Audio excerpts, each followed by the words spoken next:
Hello and welcome to Post Game Theory. I'm your host, Sam Vecenie. Tonight, we're going to break down Cade Cunningham's phenomenal game against the Miami Heat, where he had a triple-double with a career-high 18 assists.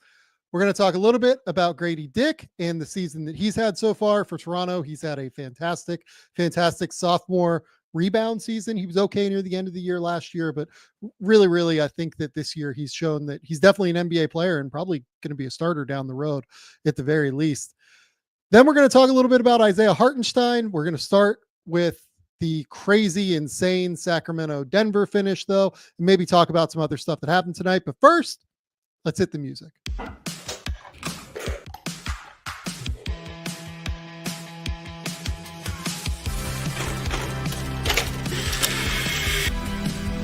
do have a timeout. Decide not to use it. Way downtown. Bang!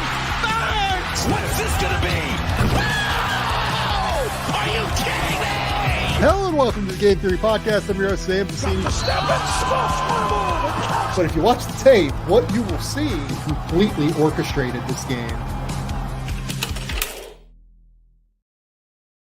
Hello, I hope everyone here is having a beautiful Monday evening in the United States, Tuesday afternoon here in beautiful Melbourne, Australia. We're going to dive in and talk about some basketball that occurred on Monday and one thing that happened over the weekend, because I do want to talk about Isaiah Hartenstein headed into the fun NBA Cup final that will be happening tomorrow night. But let's talk about some things that happened tonight in basketball, because it was a really fun night of basketball in the end. We had the crazy Nuggets Kings game that we're definitely going to talk about here a little bit more in depth momentarily, but overall, it was just another enjoyable night. Like the Philadelphia 76ers, they end up beating the Charlotte Hornets 121-108. Look, like a relatively unremarkable game on its face, where LaMelo Ball returns, doesn't play very well, first game back, whatever. Miles Bridges is okay, I guess.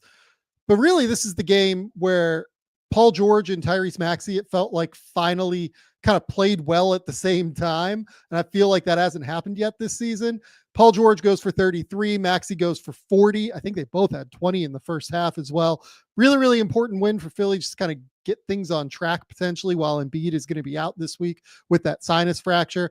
They have another one against the Hornets coming up. I would imagine that they really hope that they can get that win because, again, as we kind of talked about yesterday, I guess, on the show with Bryce, they have a pretty easy schedule coming up where they would expect to get, 5 wins, 6 wins coming up here in their games before at least January 8th, I want to say, where they play Washington in that time. They play Charlotte twice. They play a few other of the teams that really the 76ers are expecting to be in a different tier than. So it'll be really important for them to continue to rack wins in that time. And this was the first step.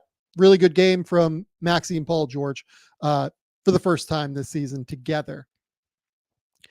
We're also in the middle of just like an absolute beatdown with the Clippers just demolishing the Utah Jazz. The Jazz just have no chance on defense. James Harden, I think, had like 22, 24, 25, something like that in the first quarter. Got fouled on like a couple of threes. He just completely cooked the Jazz's like sense of timing and ball screens on when to switch, when to stay attached. He just dominated in every way, shape, and form, and completely set the tone in that game. I did not watch any of Cleveland. Cleveland demolished Brooklyn 130-101. Brooklyn right now just does not have a whole lot of guard play to fall back on. Keon Johnson started this game, and then you can kind of look down, like Shake Milton played 17 minutes. Tyrese Martin played 18 minutes. Jalen Wilson played 29 minutes, but he's more of a wing. Without Cam Thomas, they really just don't have a guard now that they've moved Dennis Schroeder over to the Golden State Warriors for a few second-round picks. Probably the right call in their case, but a result that is not going to result in many victories for the Nets, and I think they're just A-okay with that. We'll talk a little bit about Detroit and Miami later. We'll talk about Chicago, Toronto later.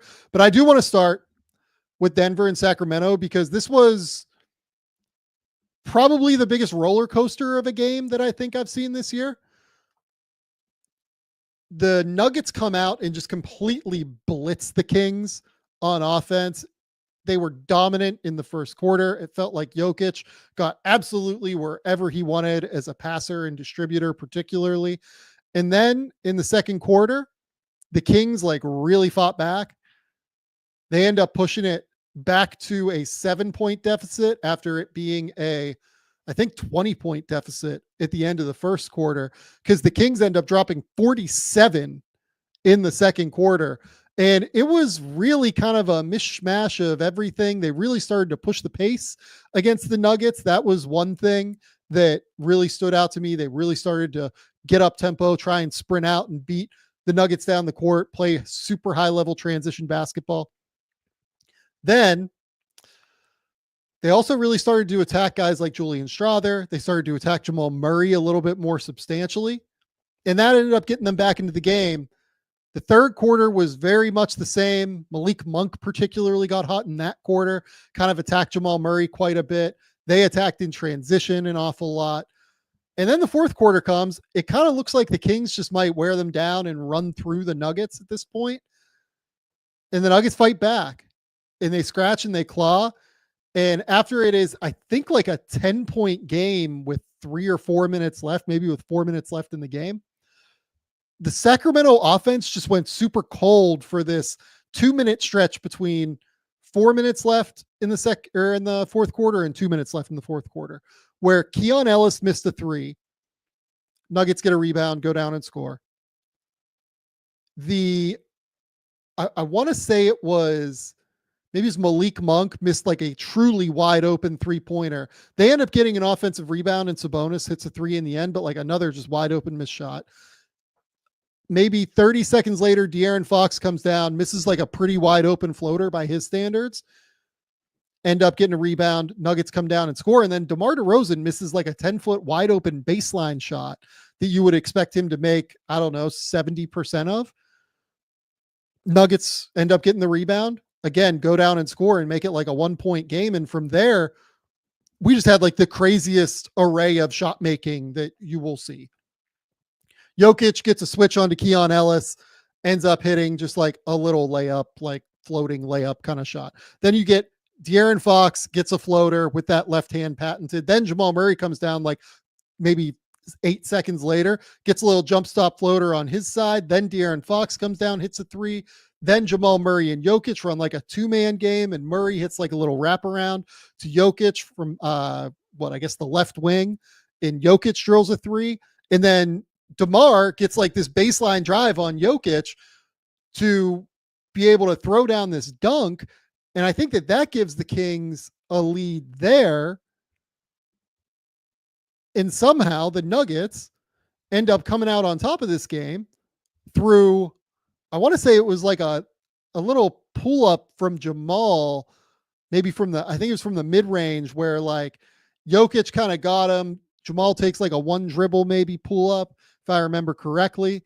And then the Kings run like a really fun set where they get DeMar in the corner and they have De'Aaron and Sabonis run their 2-man game. And Sabonis, I believe, rolls to the left, forces the tag, and DeMar drives and cuts baseline. De'Aaron hits him literally right in the chest with a pass, and DeMar just bobbles it. He recovers and gets like this little 8-foot like fadeaway that I think you would expect DeMar to make some of the time, at least maybe 40-45% of the time, and he just missed it, unfortunately. And that's how you get a Nuggets win. But man, insane game, truly bonkers game. I loved it. It was like the kind of basketball up and down that I loved. You know, the Nuggets just completely forgot how to play defense there. I think they gave up 82 points combined in the second and third quarters, and then started to shut it down a little bit in the fourth after having a pretty good first quarter as well. So what you make of that defensive performance, I don't really know, but they just completely forgot how to defend in the middle 2 quarters, and it was wild. Jokic ends up with a triple-double. It's worth noting. He has 20, 14, and 13, has 5 turnovers. Jamal Murray has 28 on 26 shots, but, you know, Jamal's making shots. I think the Nuggets are going to be relatively happy with that, even though he did get attacked pretty regularly, it felt like to me. Aaron Gordon had a huge 24. He had a big 3 late in this game as well. And then Hunter Tyson actually played some big minutes down the stretch as well for Denver, which was kind of interesting to me. So fun game, and really a game that I think the reason I wanted to spend some time on it is it feels like to me one of those games where the Kings like might look back later in the season and kind of rue the day that this happened a little bit, because they really should have won this. They're up 10 with 3 or 4 minutes left, probably 4 minutes left, 3.5, whatever it is. They get 3 wide open shots and just don't cash in on any of those possessions. And if they cash in on any of those, I think they very clearly win the game. And now they're sitting at 13 and 14. They're in 12th in the West. The West is unforgiving and exceptionally difficult to recover any, loss that you should win.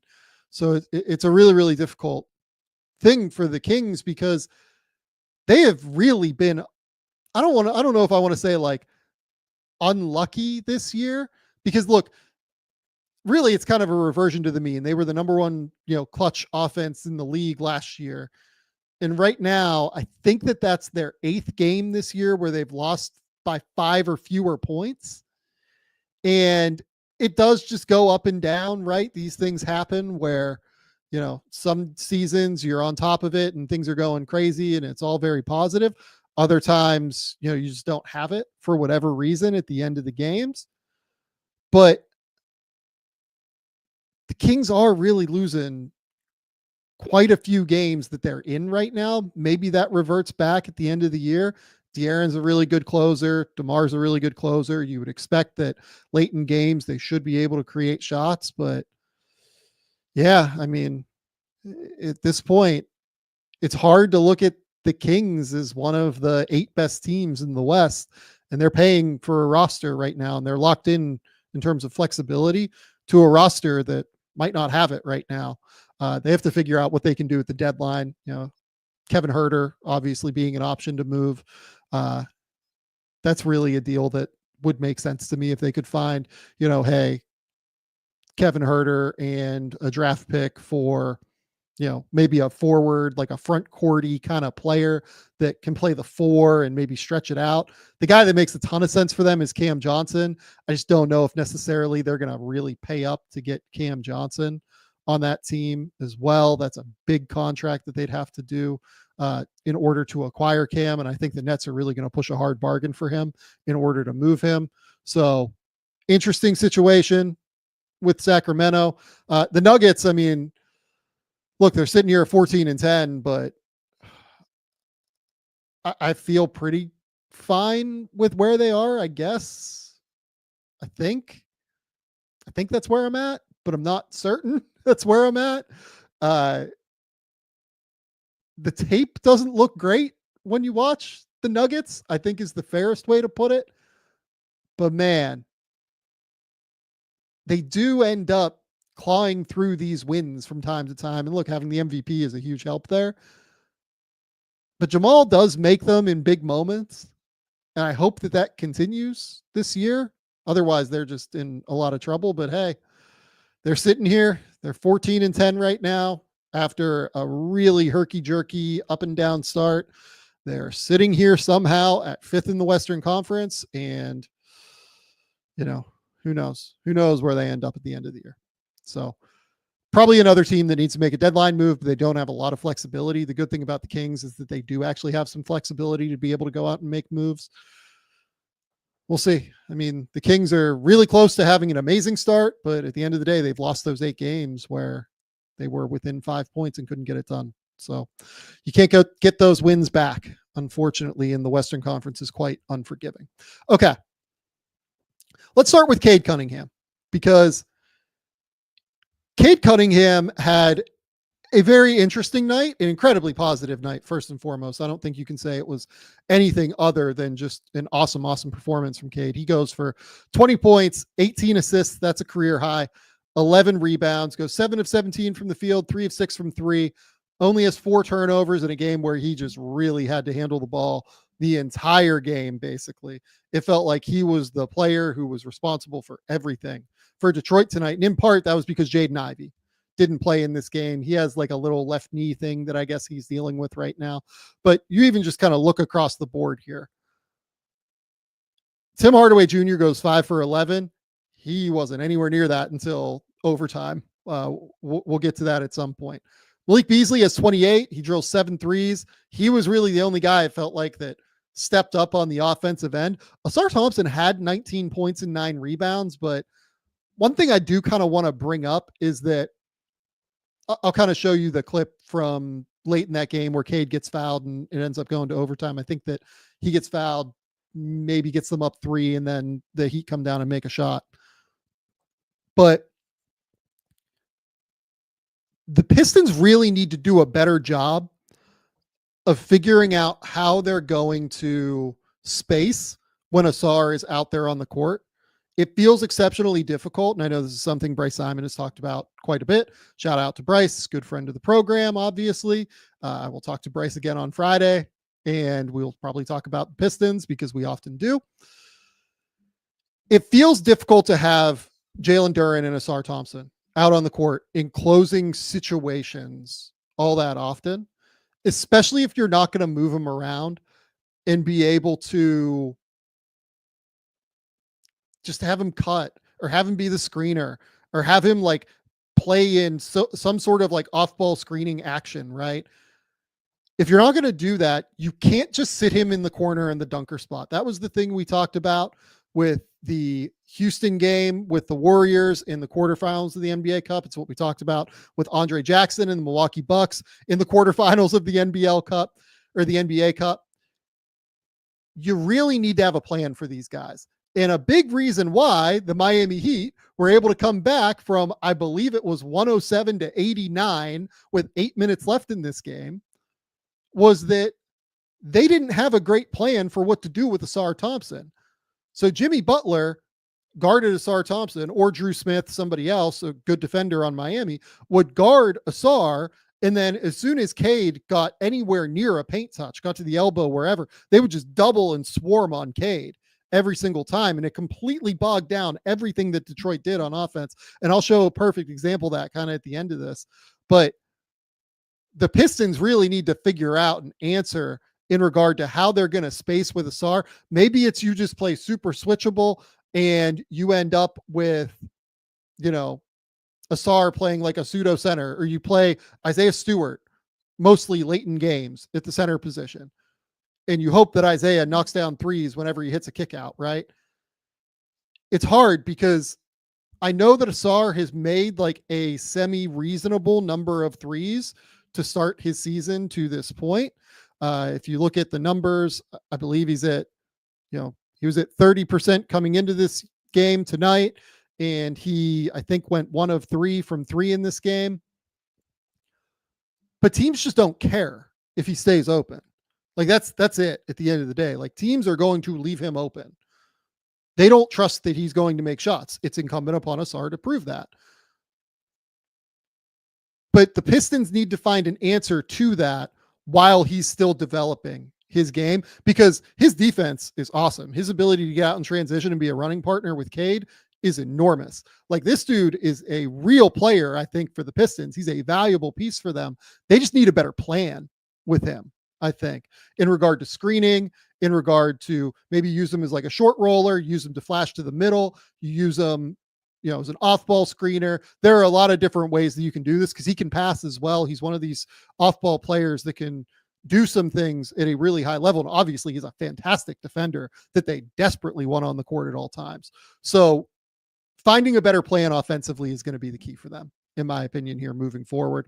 But let's talk about Cade. So I've really wanted to focus on the passing for Cade tonight because I think that what he has done as a passer and playmaker this year has just been really, really high level. Let's dive in. Let's talk through Cade's passing on his 18 assist night that sets a career high. I love to watch it. Love to see it. Let's go. Second possession of the game for the Pistons here, I believe. Just an empty side ball screen, right? Look who's setting the screen. Beautiful. This is what we want. He's going to hit Ausar, roll into the rim. Great work by Bam there to stand him up. He gets it out to Cade. Cade sees that little angle in the driving direction. And then he's going to spot Tim Hardaway Jr. just wide open from 3 here. Or is that might be Beasley actually, but it is Beasley. But what kind of makes this play happen a little bit is Duer rim running here.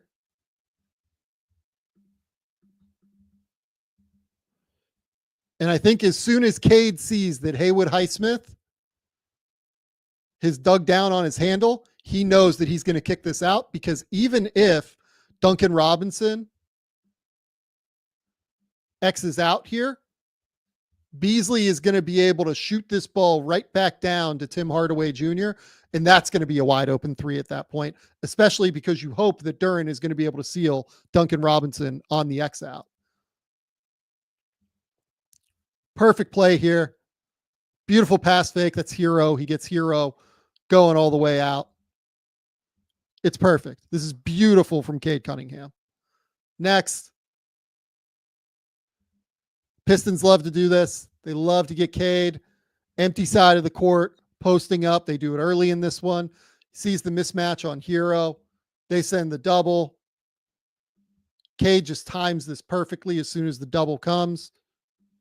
He's going to shoot this ball right out. This time it is Tim Hardaway Jr. Drills it. Simple, easy. This one I grabbed because this is, I believe, Drew Smith, right? Drew Smith's been like just one of the coolest stories in the NBA this season, point blank. This guy, like, if I remember correctly, had like a ton of knee surgeries in college, and that's why he goes undrafted. But last year, I think he like slipped on a piece of paper on the sideline, ended up missing the season because he hurt his ankle or knee. I can't remember which one, but one of those guys that's on the fringes of the league and really battled and scratched and clawed his way to get back. And he's back, and he's been really good. And throughout this game, he pressured the hell out of Cade Cunningham, guys. He was fantastic, just forcing tough spots.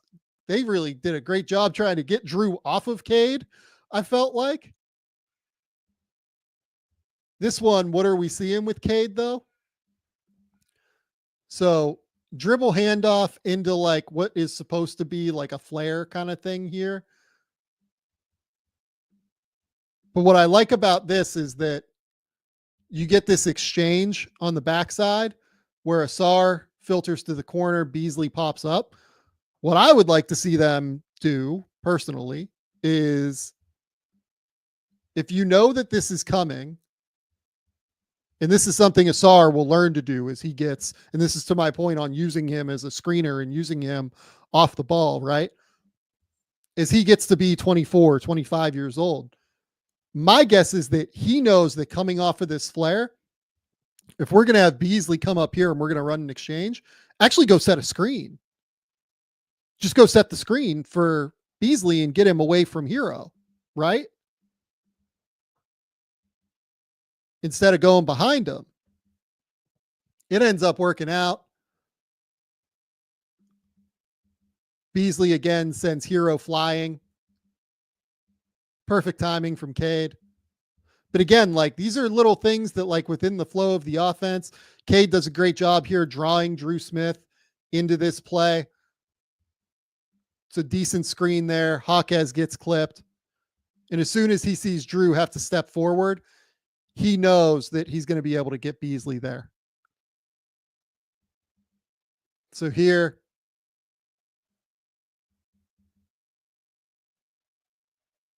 now we've just got Miami, a really good defensive team, right? Top 10 defense in the league.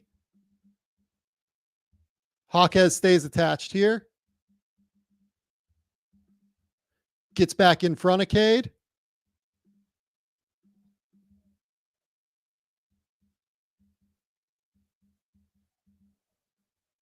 And again, what Cade has become good at, and this is something that he still turns the ball over a little too much, right? Still turns the ball over just a little too much. But this is one where, in his rookie year and his sophomore year, this is an automatic turnover for Cade. as soon as his man would have dug in all those years where they had no spacing, and by the way, look, like, we're not going to sit here and say that the spacing is exactly good for the Pistons, because look at Haywood Highsmith here, just completely cutting off this pass. Ron Holland, non-shooter in the corner, just wide open. Nothing you can do about that. But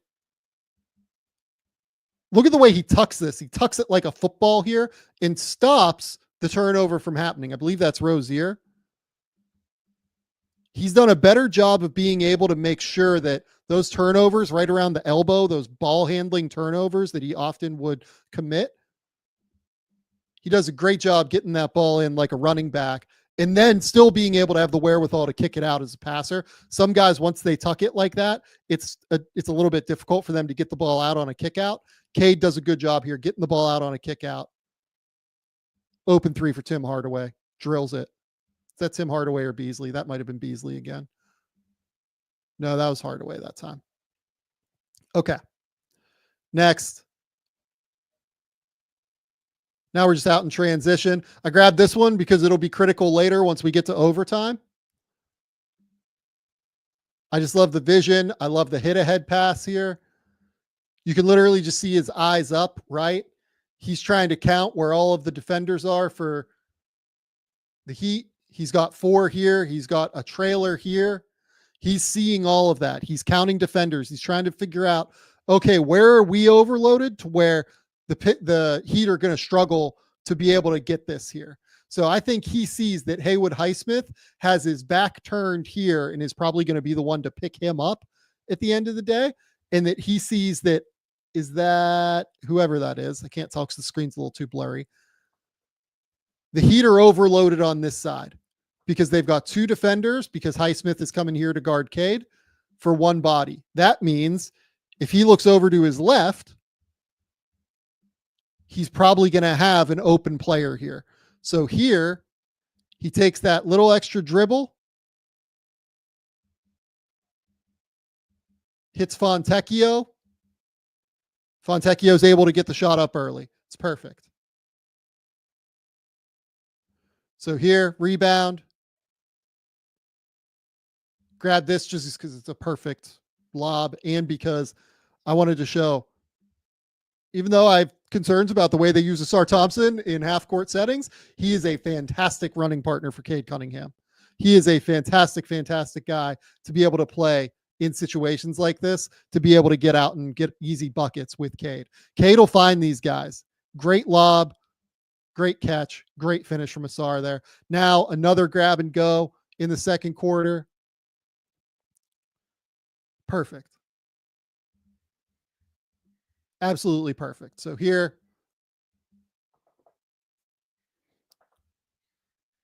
because Cade gets Highsmith kind of on his hip here, I believe that is Drew Smith again, has to kind of step up.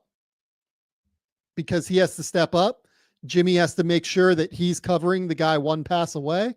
Holland recognizes that and just immediately makes a beeline to the basket. Really, really sharp from Holland to recognize here,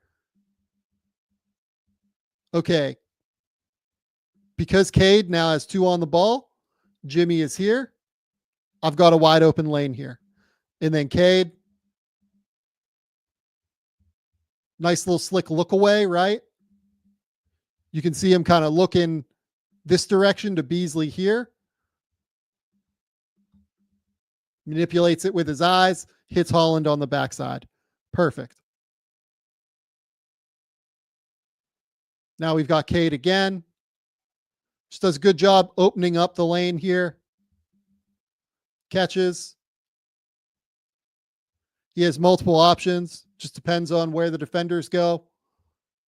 Definitely want to be able to hit Asar, who does a great job running the court, sprinting out. Does a fantastic job here. Jumping, getting them in the air, having the hang time, having the creativity to throw that little wrap around as well. Drills it. Perfect again.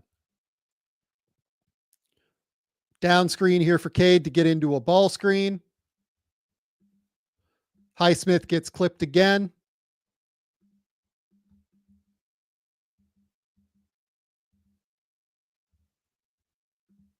Again, you still see these little moments where Cade will kind of lose track of the ball in the mid-range. That's the thing that he needs to clean up more than anything else. Highsmith recovers. Cade does a nice job just stepping through here, using his pivot, using the fact that he has 2 steps to be able to potentially go up for a little floater. Goes up with the left hand. It's not off of a live dribble, but it's similar. This is where Cade's size and his hand size particularly comes into play, where he can really just use his hands to keep that ball in the air and then be able to make a decision based on what Bam does here. He makes the decision as soon as Bam jumps, gets the ball to Duren, easy bucket.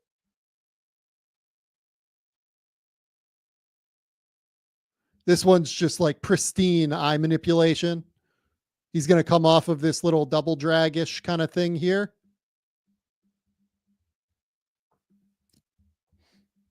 Hardaway. Asar, who are you? I don't know who that is. Is the second screener there? Oh, it's Duren. I'm an idiot. So Duren, real rim runner, has real gravity. He has Adebayo, or he has Haywood Highsmith leveraged here. Jimmy has to tag. You can literally see Cade's eyes the whole time looking. Might be someone saying in the comments that might be Paul Reed. Might be Paul Reed. It is Paul Reed. But he's looking the whole time at the roller here. And then what does he do? Zips this ball to the corner.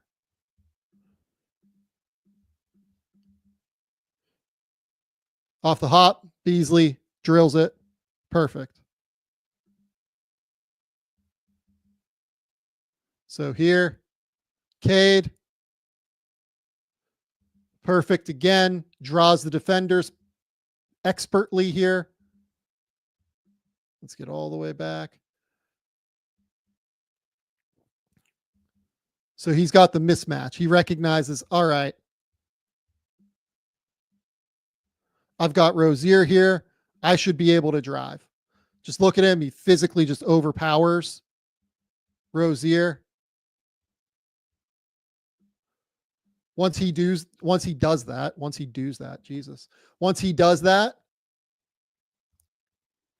you've got Hero, who kind of steps in to help here.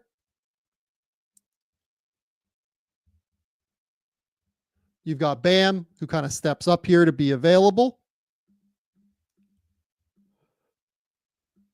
But more importantly, you have Haywood Highsmith, who again is kind of just leaving Asar Thompson here. And they're assuming that they're going to be able to rotate around with Bam particularly.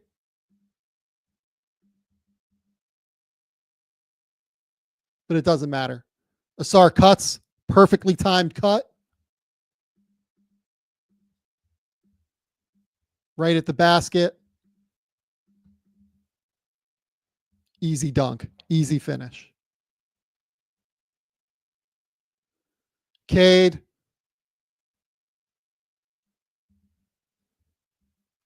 This one's just a little too easy defensively from Miami, right? They're in a zone here. How you can tell that they're in a zone is that Duncan is really guarding nobody here.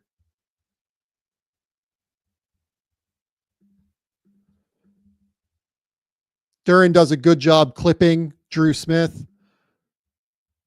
Duncan has to be here, basically. He can't really go and help, because if he goes to help, this ball's just immediately going to the corner.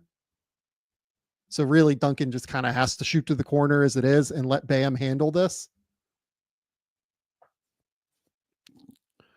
Duncan's in the right there. That's not a shot at Duncan. Like, Duncan is running the scheme defensively. But the problem is that if Drew just gets beat at the point of attack here with that screen, it's just really hard. Cade does a good job drawing Bam to jump here and throwing the lob up to Duren. Duren ends up bringing it down, gets the foul call, finishes at the rim. And now we're in overtime. We're not going to show any of the Miami comeback because that'd be bad for Pistons fans. This is now, I believe, a 16-point game after Duren made this free throw. It gets up to 107-89, and Miami just comes back, right? And we'll show one play as to why. But this one, again, Cade, just early hit ahead, right? Simple. That's the first one. Probably the least, likely assist that you're going to get in the day, or like the least impressive one at least, but he drills it. This one, Cade, again, grab and go on the glass. What are we looking at here? Comes down. Now he's got the switch. Why does he get the switch? A smart early screen here from Tim Hardaway Jr., and then the leak out. So now he's got Duncan on him. All due respect to Duncan Robinson, it's a mismatch. What I love here again is the way that Cade gathers right at that elbow extended area. After Rozier helps. I am guessing, based off of the way that Miami defended throughout the game, that while this is a same side help from Rozier, I am guessing that this is what Miami wanted. I'm guessing that Rozier is not in the wrong here.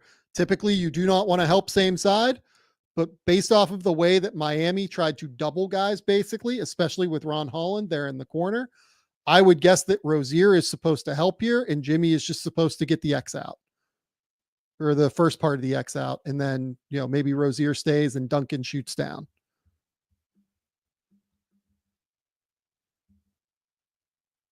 Cade does a beautiful job getting the wraparound pass there. Now we're within 2 if you're a Pistons fan. Hero misses. Another grab and go by Cade. And he just finds Tim Hardaway Jr. So what is Cade looking at here? You can literally see Duncan Robinson pointing it out. Duncan's pointing out in transition. They've got 1, 2 guys here. And in particular, that one guy is the guy that's drilled 2 threes recently, and he's out ahead of Jimmy Butler. So Rozier, I think he's yelling for Rozier to go get Tim Hardaway Jr. Rozier is just a split second late.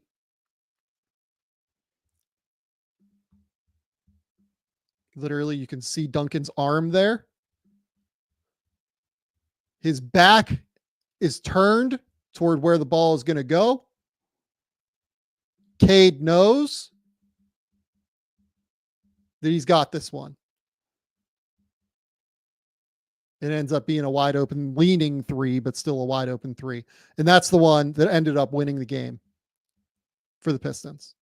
Pistons end up winning 125-124.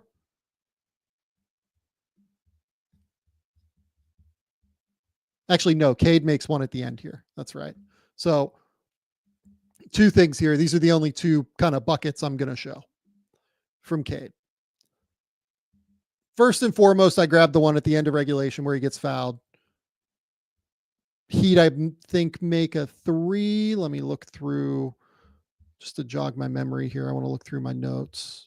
Yeah, Hero drills like a crazy 3 or whatever after Cade makes both of these free throws. But the reason that I grabbed this one, switch, Hero gets beat. And you can just already see how this is developing before Cade even gets beyond the 3-point line. Even like at the mesh point of the screen, look at how far Drew Smith is playing off of Asar Thompson here. The whole time that they're just playing this, for this to be a double. And Smith is just a little bit late, and it's a blocking foul, and it's the right call. But this is just a pure double here. If the Pistons are going to have Ausar Thompson or Ron Holland in games, in these important moments, in these late game moments, it can't just be standing in the corner. I love what Ausar Thompson did tonight. I don't blame this on him. This is a JB Bickerstaff offensive scheme situation. You can't just have Ausar in the corner if he's going to play in these late game moments. Can't just stand there. Foul. Right call to me. And then this one, Cade, 44 seconds left in overtime. I put this on here. Jimmy Butler had to reattach his shoe to his body. Cade recognizes it, knows that they've got 4 defenders.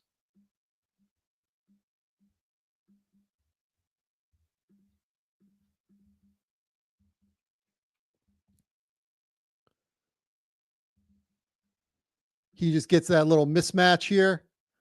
Hero does a good job fighting through the screen, but because Jimmy isn't there to guard Cade at the end, Hero is the one that has to take the ball. And look, like shit happens. I'm not blaming Jimmy. Your shoes fall off. You have to go put them back on, right?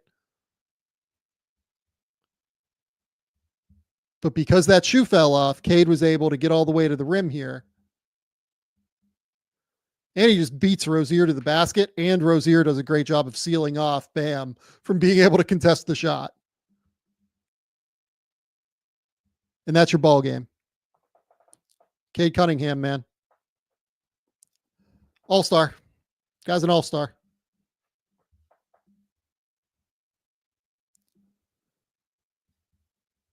Definitely the kind of guy you want to build around to me if you're a Pistons fan. It's not even a question in my mind. I believe his numbers are now up to like 23.5 points per game, 7 rebounds, and 9.7 assists. Shooting 45, 38, 80 this year. I can't imagine there are many players that have averaged that who have not gone on to be all-stars. To me, this year, as long as he's healthy and keeps doing this, Cade Cunningham should be an all-star in the Eastern Conference. He has been absolutely fantastic. Connor Mullally asks, what's the plan for building around him if you're the Pistons? I mean, they're doing it differently than I would. I probably wouldn't have drafted Ausar Thompson and certainly wouldn't have drafted Ron Holland. Thompson's like a little bit more of a question mark to me just because I like the idea of having like a great defender there. But to me, it would be spacing and defense. Basically, it'd be exactly what the Mavericks have done with Luka. Would be the team building model. Not to say that Cade is as good as Luka, but that would be my exact kind of plan if I was running the Pistons. But, they're doing Ron Holland and Ausar Thompson, both of whom can't really shoot. I understand the idea given the way that Dallas has had some non-shooters like Derek Jones. PJ Washington goes through hot and cold spurts, right? The problem is, though, that Jalen Duren, and this is more of a Duren problem than it is an Ausar problem, an Iran problem. Jalen Duren is not a guy that I feel super comfortable with, like handling the ball at the top and being able to like run actions in the same way that Derek Lively can. So I will be interested to see how they go about the Jalen Duren kind of situation this summer when he's extension eligible. And at the deadline too, like there are options for them available that they could try and go get like a floor spacing center. Honestly, if I was them, I might try and go get somebody who can be like an expiring floor spacer. Like if the Hawks wanted to move Larry Nance, I might try to go get Larry Nance and play him at the 5 a little bit late in the year, if only to see Cade with like a real floor spacing big and see what that looks like. But I don't think that they're necessarily going to go down that road. They just are doing things differently, and that's okay. Maybe they're able to, figure out another avenue. There are a lot of different ways to make this work in the NBA. But if I was them, I'd be looking at the Mavericks model and what they've done around Luka. And by the way, look, I don't think Jaden Ivey is as good as Kyrie either, but I do think they have that little role settled, and maybe Jaden becomes like an all-star caliber player. I've really liked what I've seen from Jaden this year, for the most part. So if I was the Pistons, that's how I would go about it personally. Okay. Before we move on to Gradey Dick, we absolutely want to shout out the good folks over at PrizePicks. PrizePicks is the best place to get real money sports action. With over 10 million members and billions of dollars in awarded winnings, PrizePicks has made daily fantasy sports accessible to all. We love PrizePicks here at Game Theory because of how easy they make it to get real money sports action. If you think that somebody like Justin Jefferson tonight was going to go nuts, you can simply pick his over or his under on his yardage totals, and you can make that pick in less than 60 seconds and turn your sports opinion into real money all season long over on PrizePicks. Download the app today and use that code Game Theory to get $50 instantly after you play your first $5 lineup. Download the app today and use the code Game Theory to get $50 instantly after you play your first $5 lineup. PrizePicks, run your game. Second sponsor today, Robinhood. With Robinhood Gold, you don't need a silver spoon to eat up the financial favors of the 1%. Now, the resourceful individual with Robinhood Gold can earn a very liberal 4.5% APY on uninvested cash and be rewarded with a handsome 3% retirement boost on IRA account contributions. Robinhood Gold provides the privileges of the high net worth for any net worth for just $5 per month. The new gold standard is here with Robinhood Gold. Sign up at robinhood.com/gold. Terms apply. For product-specific disclosures, visit robinhood.com/gold. Investing involves risk. Rate may change. Gold membership is offered by Robinhood Gold, LLC. Okay. Let's talk about Gradey Dick. I have kind of mentioned a few times this year that I have wanted to do a breakdown video on Gradey Dick. And the timing just never kind of added up. You know, they lost a game, or it ended up being like a crazy night where he would go for 30 and there were 5 other things that happened in the night. So I just haven't gotten a chance to like really dive into Gradey Dick yet. And I'm fascinated by what he has done this season. I think he has been fantastic as a little, I don't even know if I want to say like pop-up guy, but as a guy that I wasn't necessarily expecting a crazy amount of following his rookie year. I don't want to say he had like a terrible rookie year, but it wasn't, there were clearly growing pains. I thought he was really rough on defense, but more than anything, there were just real like growing pains in the minutes that he played as a rookie. This year, he's just been splendid. I mean, look at over his last, 4 games, 27 points against the Mavericks, 22 points against the Heat, 27 against the Bulls again tonight. Coming into tonight, he was averaging 18 points, 3 rebounds, 2 assists, and he was only shooting 41% from the field, 34% from 3, and 90% from the line. The thing is that the shooting is going to come around. Like, I'm not that worried about the shooting. Like, he's going to knock down threes at a high level, even if that hasn't happened yet in his NBA career. So far, he's only shooting 35.6% from 3. He's going to shoot better than that. I have like zero doubts about that. It's more everything else that he brings offensively that I think is really fun. He's been a really good cutter.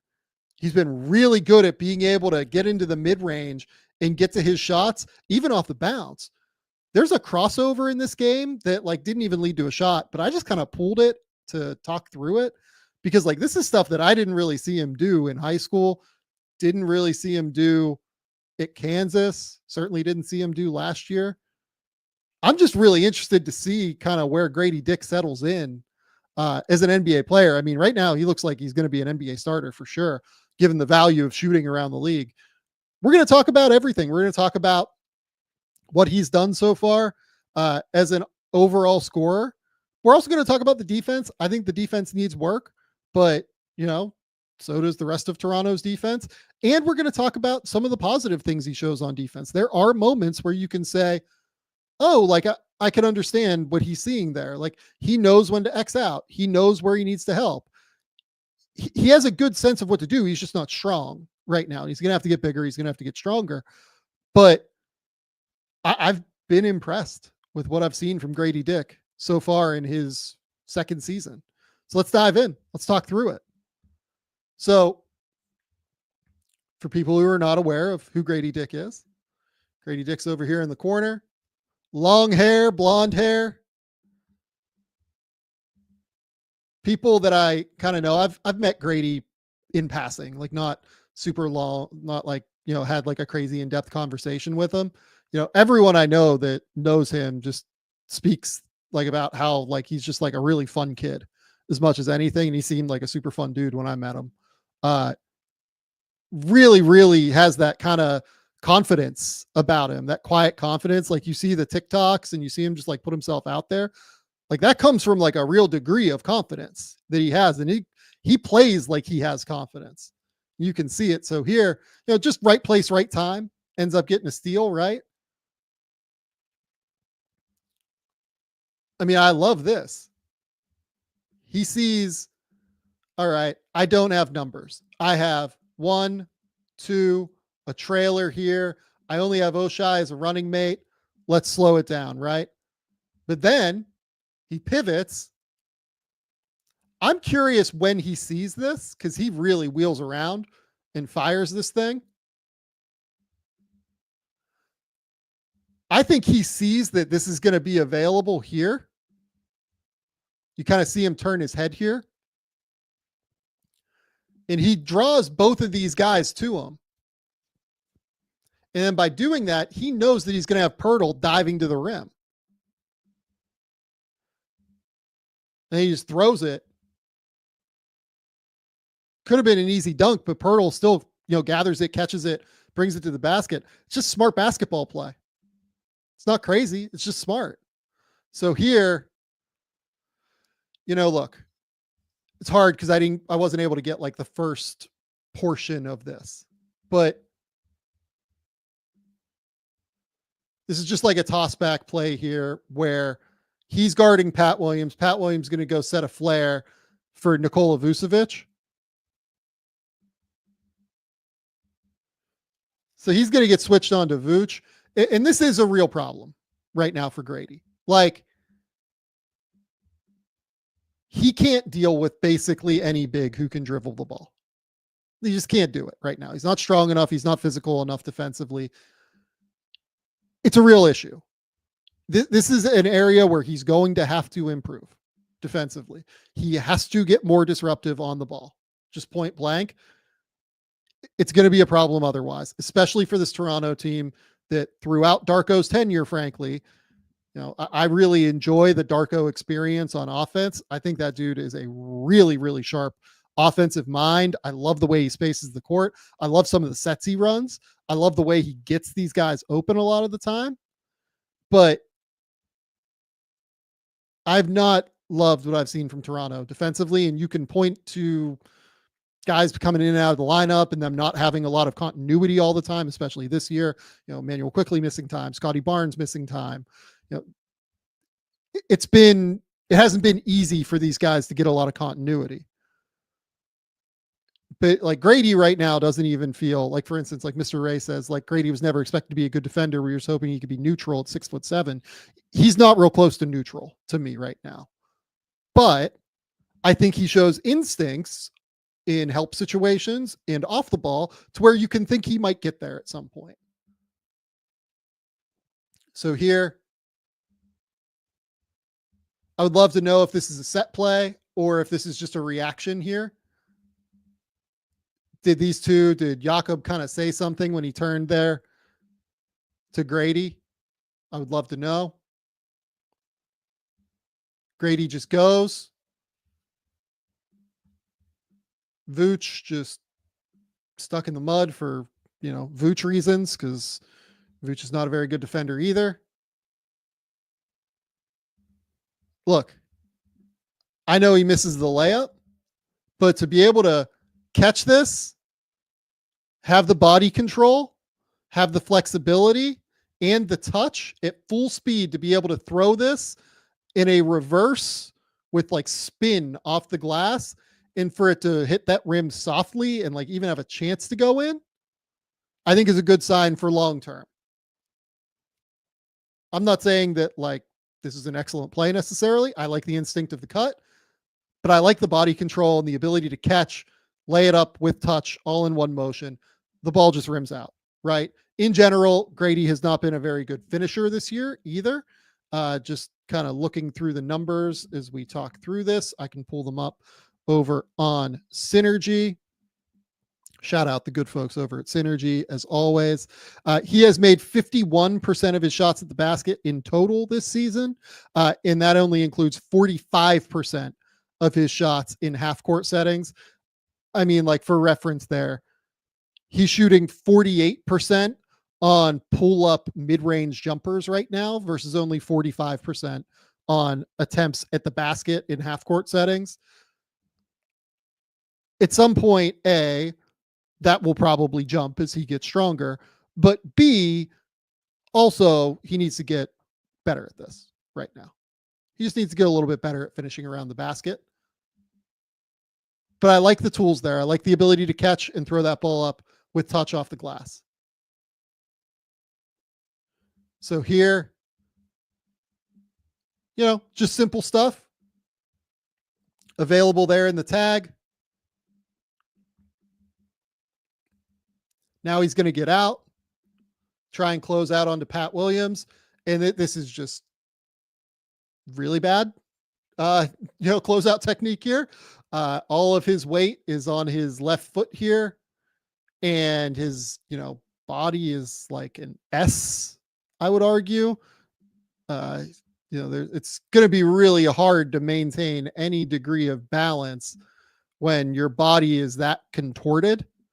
It's going to be really hard for you to cut off a drive. And he just gets blown by here by Pat Williams, right? And it ends up leading to the bucket.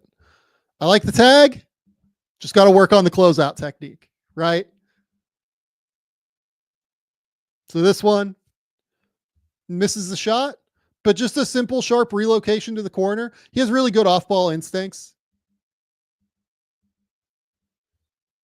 Catches the ball, gets on balance, all in one motion, catches with one hand, gathers up. The other thing worth noting with Gradey Dick, and this is the real reason I grabbed this clip, look at how high this release point is. He really elevates into the jumper when he has to. And he has a super high above his head release point, which I think, again, long-term is really going to allow him to be an impact offensive player. He has great touch. He's a super high release point. He has great balance on these shots. He is leaning a little bit toward his left here because that's kind of where the pass took him. But that ball comes off the rim pretty softly, in my opinion. Just doesn't go in, right? You can see where this is going with him, even if some of the shots don't fall from three. He's going to make threes. Like, this is going to happen. And once he does, he's, he's averaging 18 right now, and he's not making threes at a 40% clip. I mean, maybe this is just like aesthetics for me. Maybe I just think the shot looks beautiful and it's going to go in, but mechanically and touch wise, like he has all that. He's going to be in a good spot, I think, at some point. So here, just a quick little relocation up.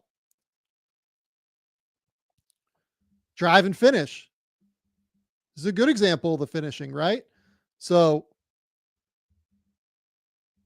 Davion Mitchell does a good job reading that Lonzo kind of comes in on the handle and is going to have to close out the Dick.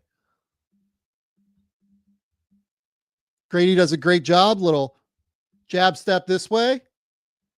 Open up the angle. Get to the rim that way. Little pass fake out to Mitchell to keep Mitchell honest. Then he's going to lift the ball up over Talen Horton-Tucker there. Uses his frame against Lonzo perfectly. shields off Lonzo from the ball. It's textbook. It's beautiful. If he could do that every time, he'd be a really good finisher. He just can't do it every time. So here, attack, jab step, spin, lefty finish now. See, now we're like cooking with gas on some of this finishing stuff. And why, again, you can see why, even though the numbers don't say he's going to be, or don't say he is a great finisher right now, you can see some worlds where he really becomes a good finisher once he gets stronger. So here, jab right, hesitation more than a jab, drive left, feels Giddy getting a little bit onto his left side. So he spins back, loads up off of 2 feet. This is not one that he's going to make all that often. But lefty release at the rim. And look, like a big help point here is that this is Nikola Vucevic, right? And Vuce is a pretty poor rim protector, but that's fantastic. Once he gets stronger, like, I think some of the footwork stuff is actually pretty decent. Once he gets stronger and is able to go through guys, like, you can see a world where this turns and this like becomes like a real positive portion of his game. So here, just a little dribble handoff, another set where I think he can just be super dangerous long-term, right? Dribble handoff,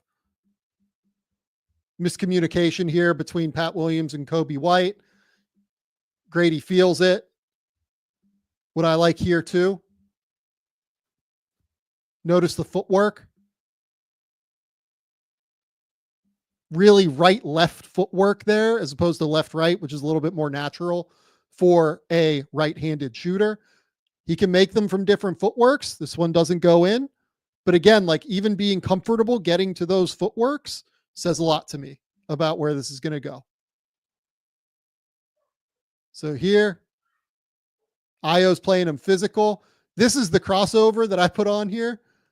You can see like he doesn't shoot it because I think that someone kind of catches him in the eye. He's like kind of got the hand up to the face there. I think that, Io just might have caught him on the way through trying to get back into the play. But like, that crossover is something he did not have at Kansas. Just point blank. I'm not sitting here saying it's the fastest thing in the world. I'm not saying that it's something that is going to make him like a shot creator long term. But when you have the ability to shoot like he does, it doesn't have to be that. And I think Io just caught him there. But pretty good. Ends up being a turnover.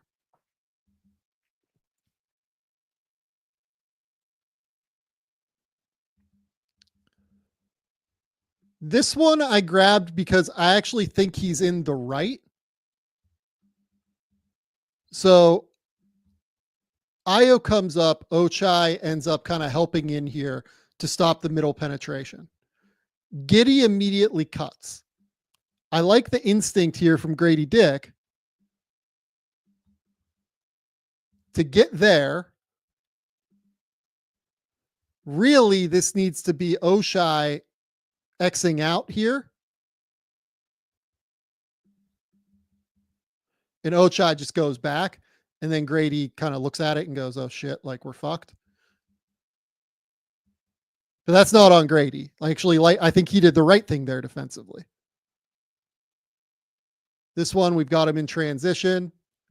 He misses that layup, but gets up. Continues to move. Just look at him constantly trying to relocate to find the open angle for a pass here. So he gets up. He thinks he might have it in the corner.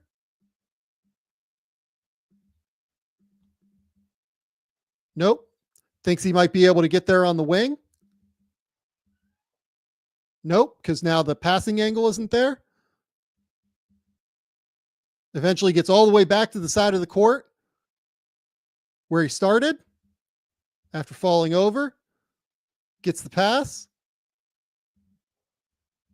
Jab step. I love the little push off here. Does a great job extending that arm out. Stops, pops, drills it. Soft off the rim.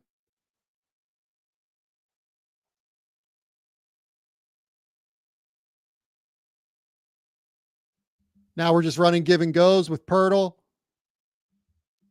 They're in a zone here, I believe. Maybe not. No, this might just be man. I thought this might have been a zone when I watched it originally. In fact, yeah, it is a zone. It is definitely a zone. So you've got the 3 in the back here, and you've got the 2 out front here.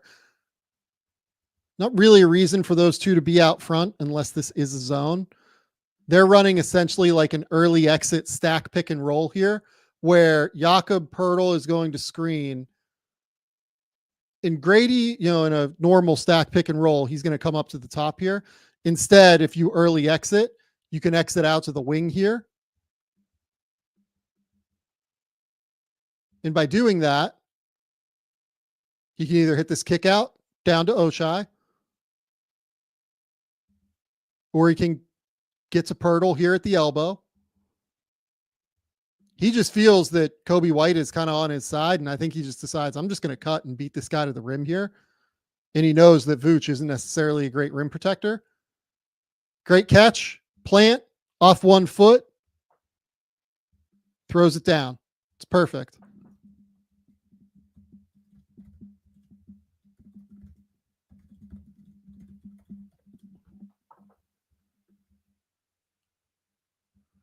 And some sauce on the throwdown.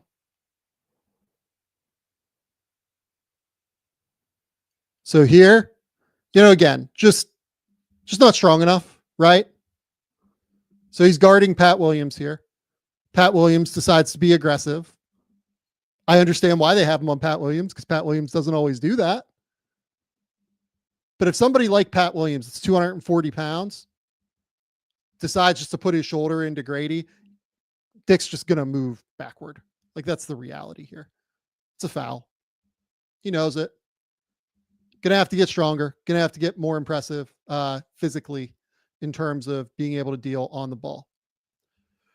Then this one here, this one is unfortunately on Gradey. So I believe that what happens here is Pat Williams is going to back cut.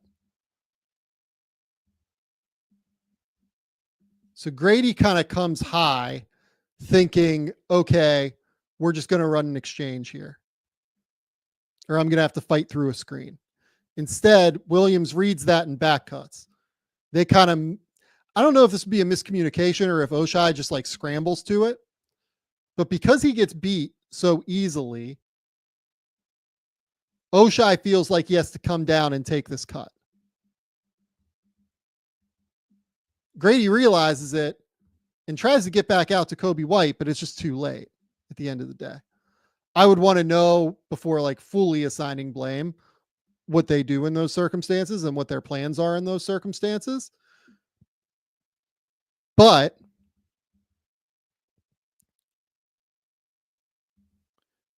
the ultimate issue there is that Gradey just gets beat on this back cut here by anticipating what's happening. He's kind of flat-footed, as you can see, like his foot there, he's flat-footed on that foot as well, right in the frame before this.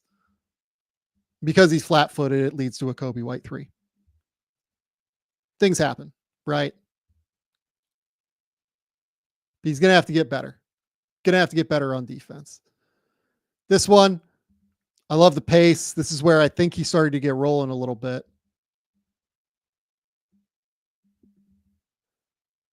So catch. Quick screen from Poeltl here. Puts the ball in his left hand. Comfortable dribble. Again, look at that right-left footwork. Good base. Good balance. Nice high release point we're going to see here. Io doesn't really have a chance to get back. Absolute cash. Simple, calm, collected, completely in control of his limbs. Nothing crazy here, just a simple pull up. But it's the kind of shot that dudes who want to be, real scorers in the NBA, averaging 18 points a game in his second year, they have to be able to do that. So this one, I love the aggressiveness with which he hunts this. Look at the sudden moves here off the ball.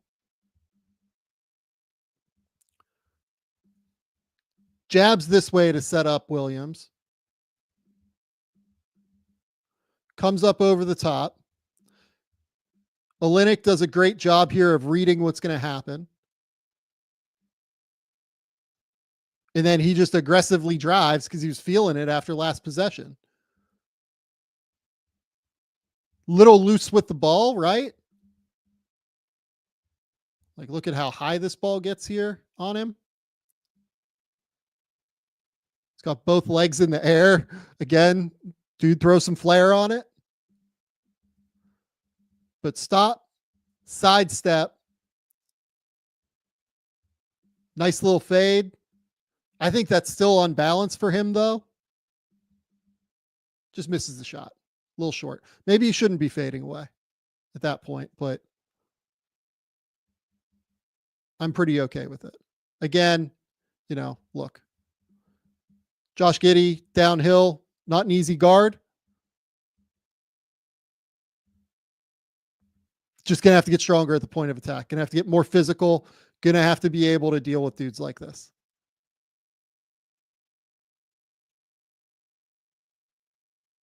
He generally knows where he's supposed to be on defense. I think it'll get better, but it's an issue right now. It is an issue.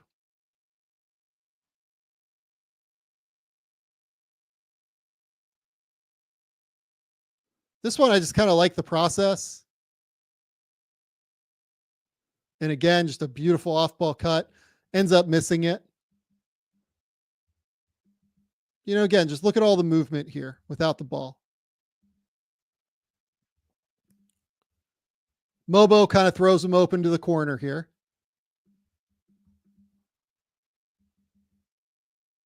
Gets an empty side of the court.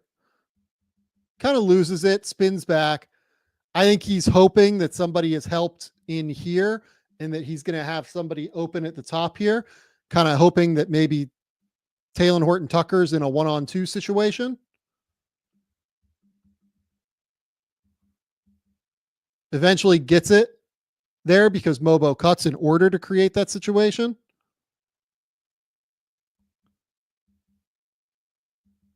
Now Jacoby Walter brings it back out.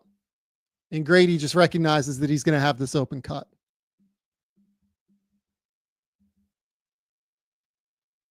Catches. Again, just not a ton of elevation. Not a ton of elevation to be able to go up and finish. That's where he's really going to have to improve. Going to have to be able to elevate and jump. He's going to have to get stronger. If he can't do that, he's going to have to work on his footwork to be able to be, tremendous and be able to handle any sort of contact that he deals with. But that one, he's kind of going away from the rim and it's hard. This one, though, again, just the pure aggressiveness, right? That's a tough rebound against Jalen Smith. Grabs it. Speeding up. We're going to get out in transition. We're going to get out on the break. Draw a foul. Perfect. This one, he just kind of ends up getting lost a little bit on defense there. Ends up being a miss. They kick it to him. Quick little dribble into a beautiful gather, right? Like he's just kind of standing around there for a minute on defense. That's fine. But I love how Lonzo comes up here. He feels Lonzo just naturally. And he just crosses. And he's good enough with his handle to be able to do that. Gather, right, left, up to finish. Perfect. Picture perfect.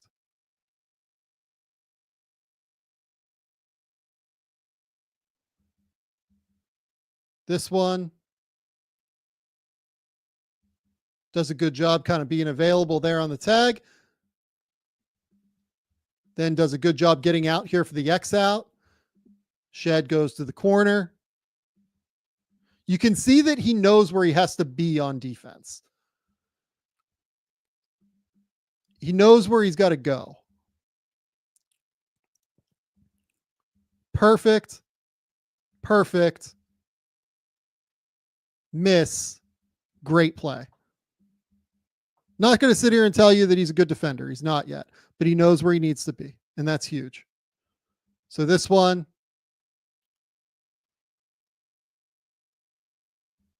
they're in like a goofy zone. It's hard to tell from this angle.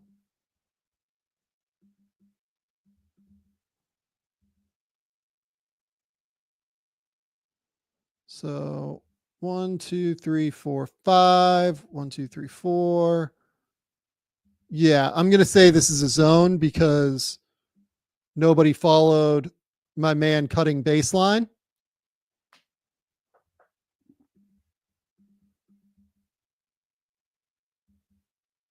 So they kick it there.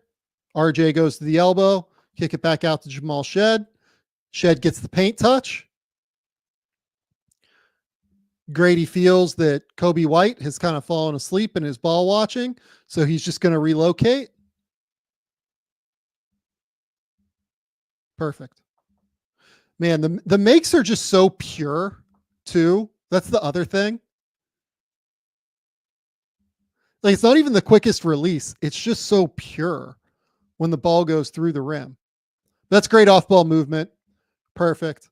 Another kind of stack ball screen action here. So Mobo here to set the original screen. Gradey Dick there to try and get Mobo open by screening Vooch. They guard to guard switch it. Gradey gets the ball back, and Lonzo just absolutely sends his ass packing. Lonzo was good in this game too tonight, by the way. I have no idea what his numbers say, but Lonzo was fantastic in this game. He was so active defensively, so helpful. But here's the thing about Gradey. Immediately recognizes, oh shit, we've got the ball. He points out to the corner to Jamal Shed. Jamal's clearly looking at him and says, okay, let me attack Pat Williams. He gets the ball right out to Gradey Dick for an open three. He never really stops on plays and knows how to relocate. It's a huge part of why he's going to be successful. So now Lonzo, just drills this one. There's nothing Gradey can do about that. He just drills it in his face, right? Whatever. That's not terrible. But then Raptors come down and he drills one back, right? And that's really where we're going to call it on this one. But he wants the ball too. Like, you can see he's pointing. He's saying, just put it out here. I thought Jamal Shed was really good in this game too tonight. Hits it. Ultimately, the Raptors fall short in this comeback, but Gradey Dick, 27 again. Second time in 4 games he has 27 points. And you can just see where this is going for him in terms of where his natural improvements are going to be. As soon as he gets bigger and stronger and more physical, assuming he does. Like, look, I don't think his frame is like incredible for putting on weight, but I think he will get bigger and stronger enough to where he'll be able to actually utilize his physicality and frame well enough to be able to finish around the basket, to be able to body up somebody defensively. But the fact that he kind of has all of these things off the bounce now, some counters, has some ability to hit mid-range jumpers, has the ability to come off curls and find mid-range jumpers, which he didn't even really do this much in this game. Attack closeouts into jumpers. There's just a lot there. There's a lot there that you can be impressed with if you're a Raptors fan. A lot there you can be happy with if you're a Raptors fan. I would be very happy if I was a Raptors fan with his progress in year 2. Averaging 18 points a game, I would imagine that's very high among that class. mean, I'll pull it up while we're talking, but 2023 NBA draft. I mean, in terms of like total points, he's all the way up to 7th now already in total points in that class. Just kind of the easiest way I can search it. I would imagine in terms of like points per game right now, he's behind Victor, Brandon Miller. That might be it, I would bet. In fact, I would almost guarantee it is. So he's probably 3rd right now in points per game in that class. So, a lot of work to do, a lot of work to do on defense, a lot of work to do as a finisher, but a lot to be excited about if I was a Raptors fan with Gradey Dick. Okay. Before we move on to Isaiah Hartenstein, this episode is brought to you by BetterHelp. The holidays are here, and there's nothing better than spending time with your family while getting cozy and watching a movie on your couch. Last night, my wife and I, we sat down. We watched The Devil's Bath horror movie. Hey, doesn't always have to be a holiday movie. You can be cozy watching a nice horror movie. But another way to bring yourself some comfort is by going to therapy. And therapy is a way to make sure that comfort never goes away. Here's a reminder to be good to yourself and to keep that cozy feeling of the holidays year round. Look, I'm somebody who's absolutely gone to therapy in the past. I got diagnosed with ADHD in my 30s and was like trying to figure out, how to better manage my time and things like that. And it really helped me immensely just like understand myself and how my brain works. So I would recommend therapy to anybody. And if you're thinking of starting therapy, give BetterHelp a try.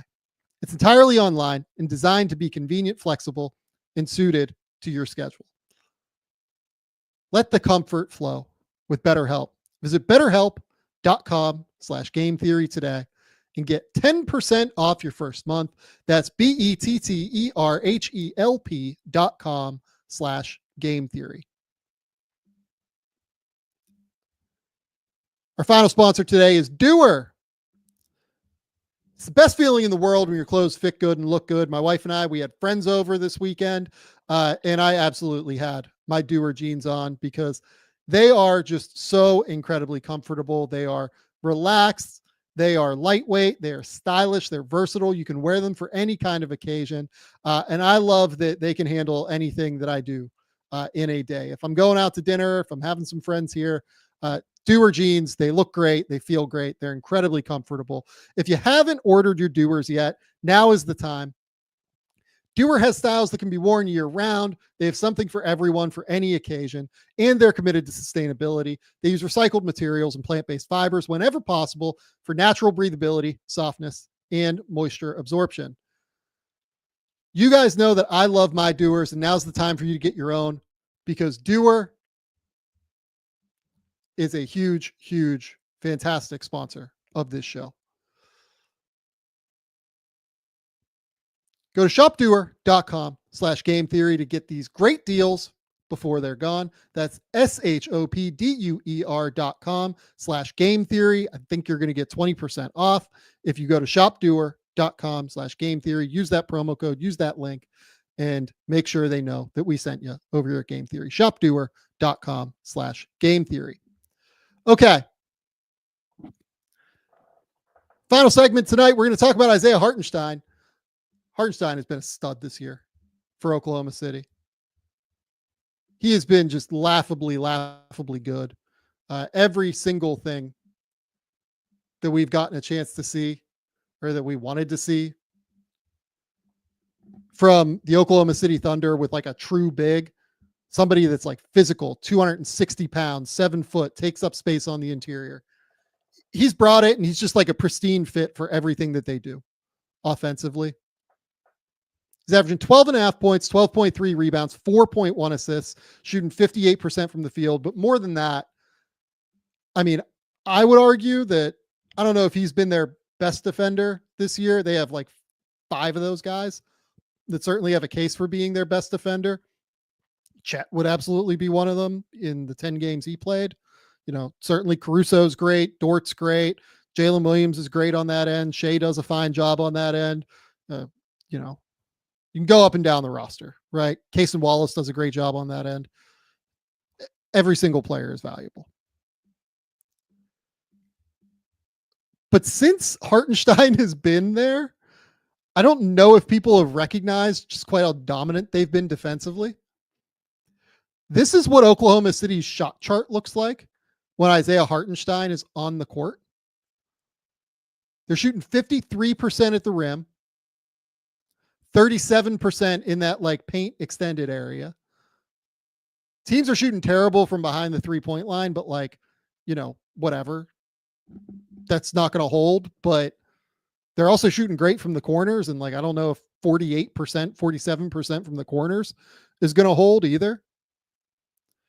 Beyond that, I feel like he's also forcing a bit more of the like, shorter mid-range area shots as well, just through his sheer presence, something that we're going to see a lot of whenever we go through this tape and he's breaking down Alperen Şengün and forcing Şengün to stay farther away from the rim than what he wants. When Hartenstein has been on the court this season, he's played like 300 minutes so far. Shout out the good people over at Play-by-Play Stats. Oklahoma City's giving up 100.97 points per 100 possessions. It's absolutely ridiculous right now in the NBA. It's absolutely absurd in every way, shape, and form. That's like 5 points better than the Houston Rockets, who are in second currently. That's 9 points per 100 possessions better than the Los Angeles Clippers, who are in seventh right now defensively. It's insane how good they have been when Isaiah Hartenstein is on the court so far. So let's dive in. Let's talk about defense. Let's talk about the offense too, because I think he's actually been quite useful offensively for them, just in terms of the passing and playmaking. You can use him as a hub kind of out in the front in a real way as a passer and playmaker, and he can make decisions at a super high level. So let's talk through it. So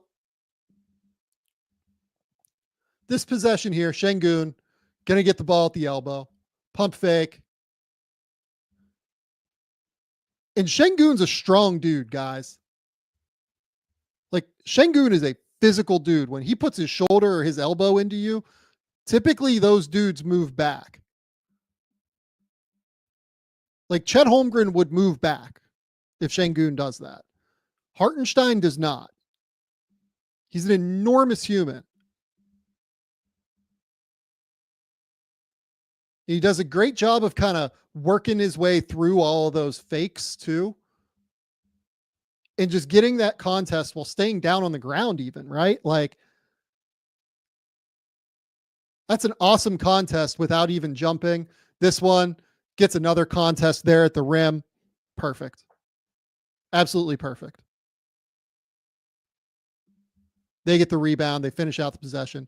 Now this one, we're in drop. Look at him playing his angles here. You could say that, like, okay, maybe Fred has an angle to the rim here, but if Fred accelerates, Hartenstein's going to be able to close out that angle pretty easily, which is what he does.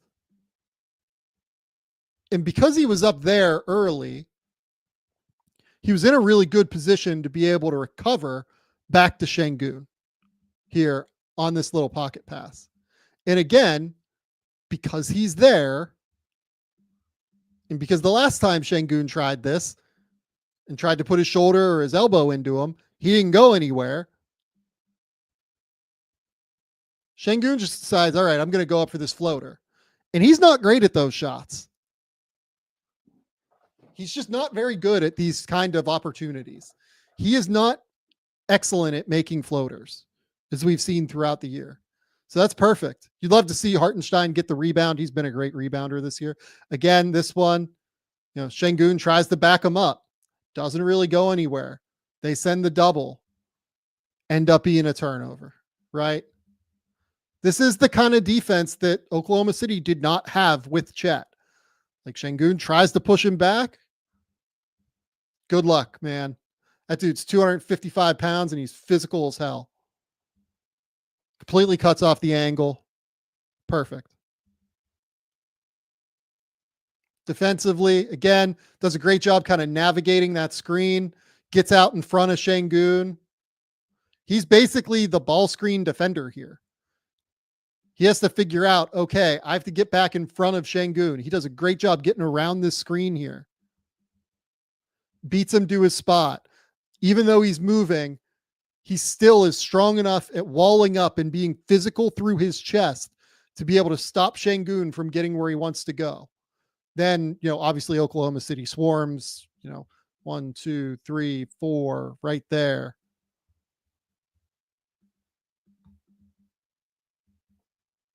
Şengün tries to find the right pass, doesn't find it.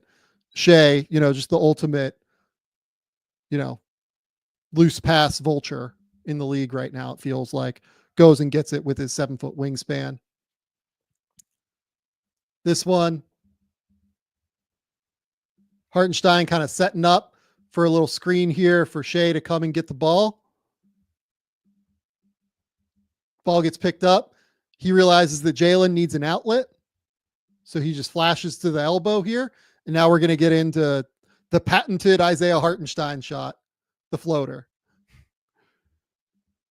Just not many guys in the league that do the floater quite like Isaiah Hartenstein does.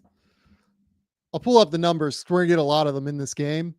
But on a per game basis, I mean, he does this, it feels like so often. He's taking 4 floaters a game right now, which is a hilarious number.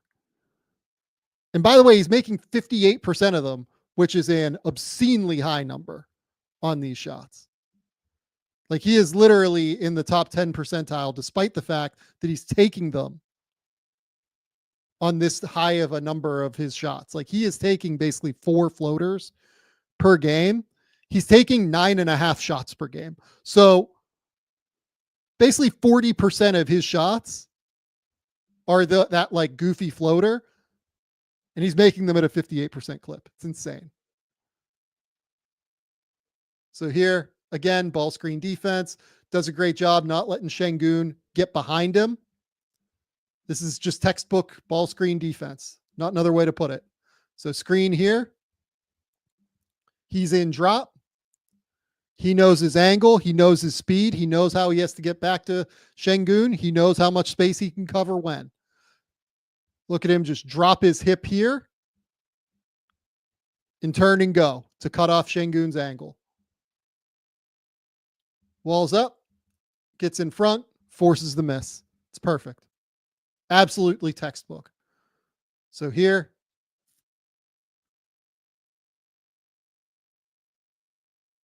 fantastic screen to get Jalen Williams free. DHO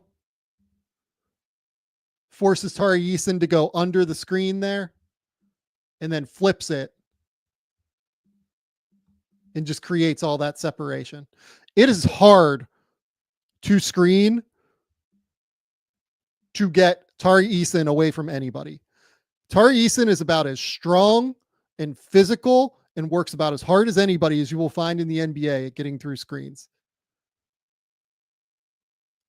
And he still gets through this one like reasonably well. But the timing, all of it's there. He is a fantastic offensive player. He gets a lot of credit for being a great defensive player. And Hartenstein is, to me, one of the 10 best defensive players in the league at this point. I said it last year. I had him all defense last year for the Knicks.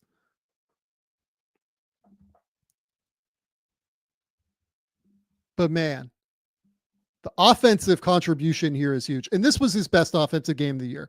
Let's be clear. I think he had 23 points, 21 points, something like that. But it's the passing, the playmaking, the floaters, the ability to screen, all of it. Like, he moves incredibly well. He crashes the offensive glass. Like, he is averaging 3 offensive rebounds per game.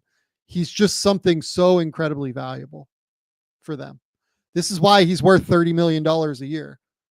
He gives them something totally different that they didn't have. And this is a team that has real title aspirations. They are them in Boston. They're the 2 teams. That's what I said in the preseason. It's what we've seen so far in the regular season. It's them in Boston and everybody else right now. And in part, it's this guy that's bringing everything up. And then I'm excited to see what they do with him and Chet Holmgren. I don't totally know yet. So here, again, shows a little bit higher against Jalen Green here. He sees Caruso just get absolutely crushed by that screen from Amen.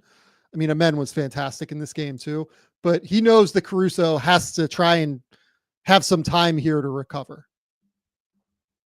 But here's the other thing too. He knows that if he goes out high like this to give Caruso some time to recover, he also knows that he's going to have Isaiah Joe or whoever is on the back line of that defense tagging. And as soon as Caruso gets back, he's going to be able to recover because he knows that somebody is there. And that's just good defense. Oklahoma City is about as well drilled defensively as you will see in the league right now. In fact, I would argue that they are the best defense in the league. Stats back that up. Everything backs that up at this point. He goes and gets the rebound too, by the way. Again, screen, roll. Perfect. AJ Mitchell just goes and throws it up. Look at him time this thing. Kind of hangs out here for a second. Makes Şengün and Eason commit. And then he rolls hard.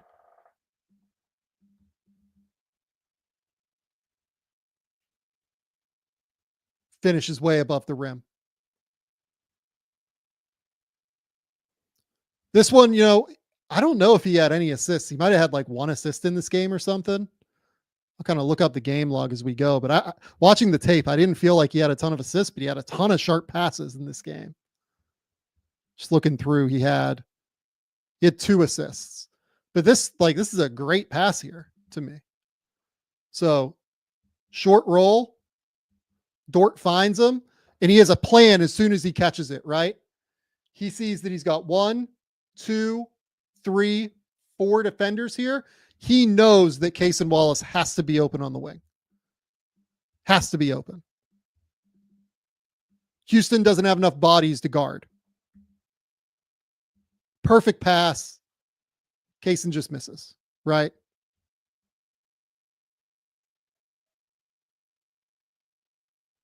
Makes himself a really big target to be able to get that little safety valve pass.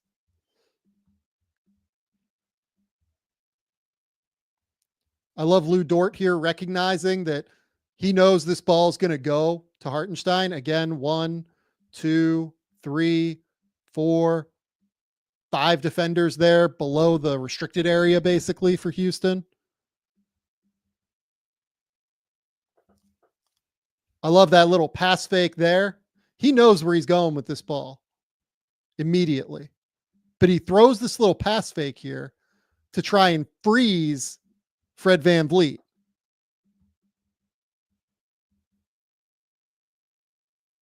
Creates an even more open shot for Dort than it would have been.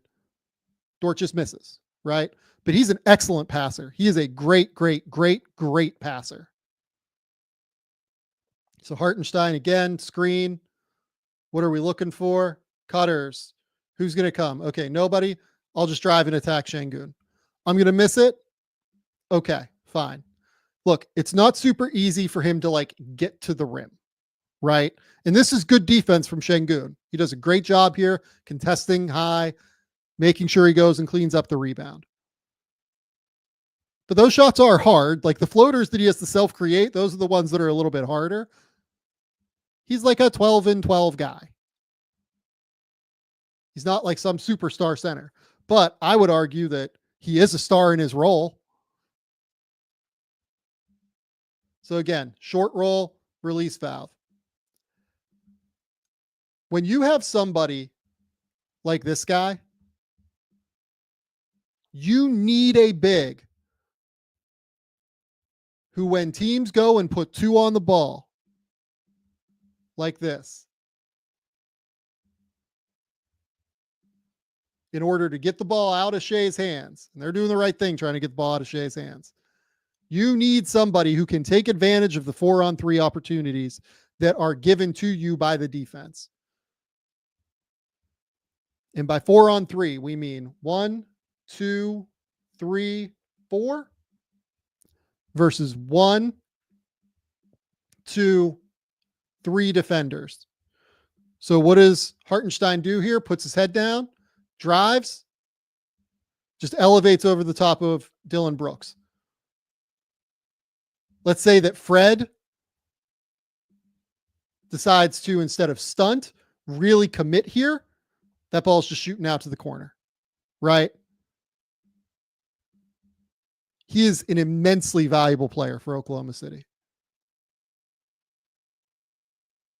This one, cut, beautiful little scoop pass there. Doesn't end up resulting in anything. But like bigs don't make those like little interior passes like that either. I love this. I love how he just kind of creeps around, finds those little creases. He's such a smart cutter, uses space super well. Dribble. Just that little interior scoop pass. That's hard. This dude's 7 foot tall. Doesn't result in anything. But then you see him again. Gets leverage on Amen Thompson. If this ends up being a miss here by Shai Gilgeous-Alexander, he's got Amen boxed out and he's going up for a tip dunk here. He just moves so incredibly well without the ball. And with all the spacing they have, it's even more weaponized. Great screen here. Rolls to the rim. Rebound. Perfect. So screen. Fred gets clipped. Wallace is going to go this way. Because he clips Fred there, Wallace does a great job of pausing in this area, letting Fred get back, and then making like a sudden movement towards Şengün. Allows Hartenstein to get open on the backside. This one, perfect. So empty side ball screen here. He's high, knowing that Fred's a pull-up threat.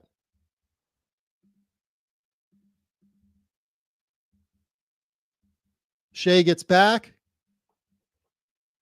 Because he's all the way on this side, Lou Dort scrambles over.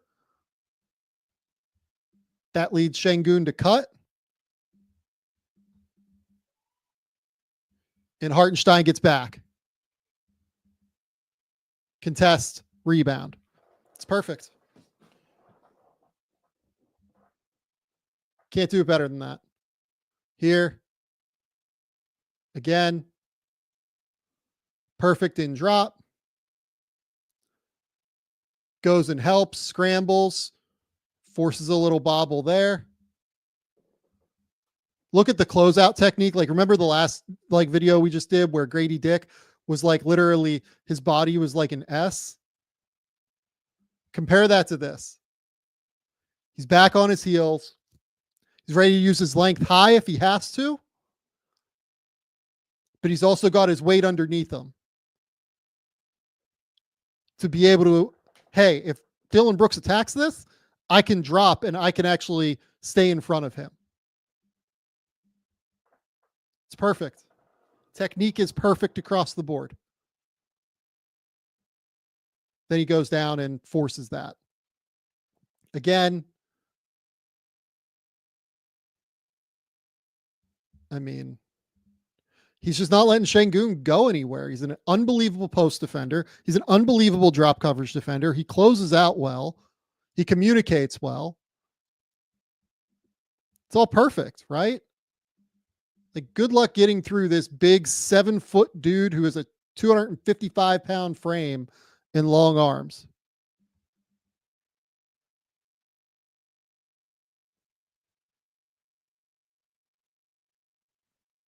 Here, he's just available in help. Gets the ball to Shai. Comes back down. They put 2 on the ball. Beautiful little floater. I will say this is one where, like, I might prefer him to try and get to the rim here. Like, so 2 on the ball. He knows to dive. Look, I get that Şengün recovers. I do. And this is a good defensive rep from Şengün again, to be clear.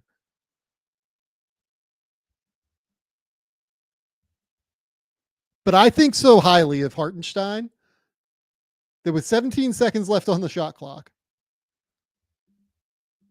I think he can either turn and get that ball to Jalen Williams or fling that ball to the corner for Lu Dort.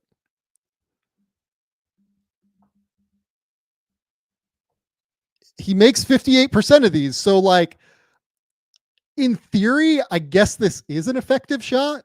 Like, if you're at like a 1.2 point per possession shot, then I guess I can't bitch about it. But like, it does feel funky that he's just taking this goofy, like 11-foot floater from where he is. Maybe this is something I just have to get over. But I don't know. I feel like I would like to see the kick out for the 3 there. And he can sometimes get a little too reliant on the floater, I think. But if he's going to make him to 58%, it doesn't really matter. This one's just ridiculous. This is about as good of a drop recovery as you're going to find. So, screen. Fred does a really good job of opening up this pocket pass angle here by kind of going up like he's going to shoot after Şengün has screened really well and has Shea like fully in recovery. Hartenstein has to like commit a little bit to Fred here, but then just watch him drop his hips and get all the way back in this.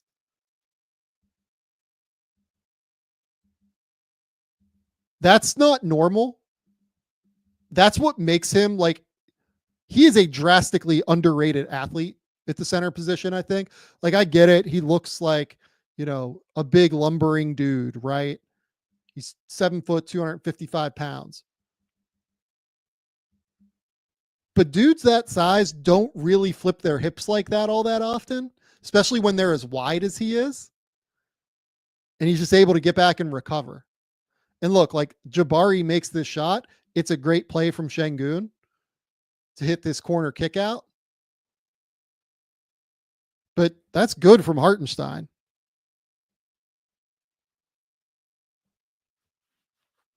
So here you can just see him continue to move. He recognizes, oh shit, I'm going to be open. And then puts his hand up and asks for the ball. So how does he get open here?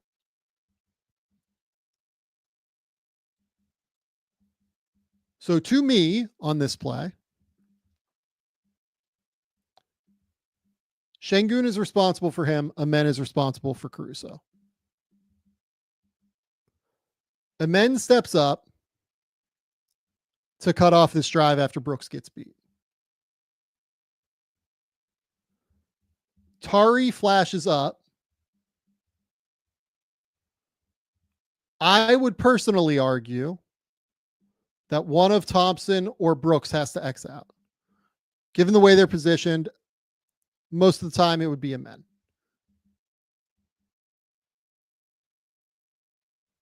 But because Tari closes out wildly and Caruso gets downhill, Brooks feels like he has to commit here, which leads Şengün to go out to the shooter in the corner, which, look, awareness wise, me personally, and this is instinct, and like I don't really even think this is Şengün's fault necessarily. I know who I would want to stay attached to out of Hartenstein at the rim or Kenrich Williams from the corner 3. And in the end, Şengün just kind of ends up guarding nobody as well on this. And this is hard too. Like, they're scrambling here. Amen steps up. Tari flyby closeout. Brooks has to step up here. Şengün has to be like kind of in the middle of these two guys. And once that happens, like really, Amen probably should drop off onto Hartenstein. but he's too late.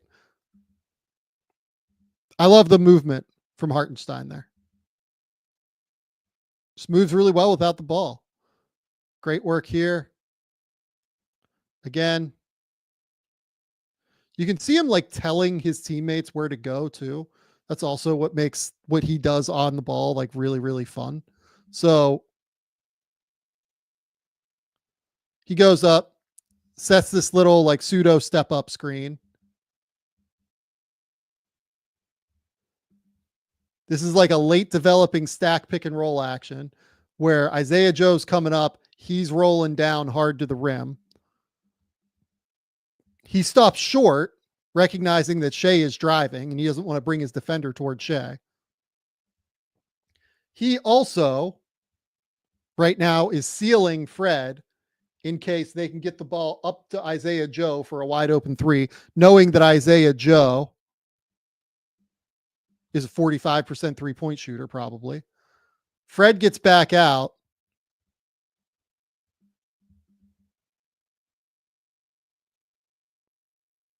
Şengün kind of realizes, okay, I have to get back and recover here. He gets back, recovers back. And then Hartenstein, just watch him like kind of operate here. So he points to Joe and tells him, hey, come this way.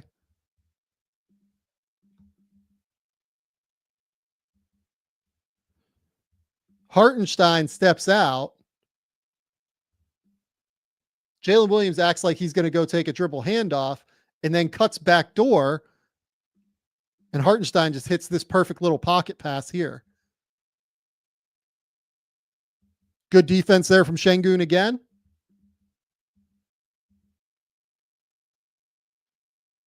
Does a solid job. Great drop coverage defender. Good work. Or defense there. I wouldn't say he's a great drop defender, but he does a good job defensively there. Hartenstein there. Again. Just perfect. Perfect in drop. Positioning's perfect. Uses his enormous body here. Uses his mobility well. You can see beforehand, he's literally communicating with his teammates. Pointing to Shea.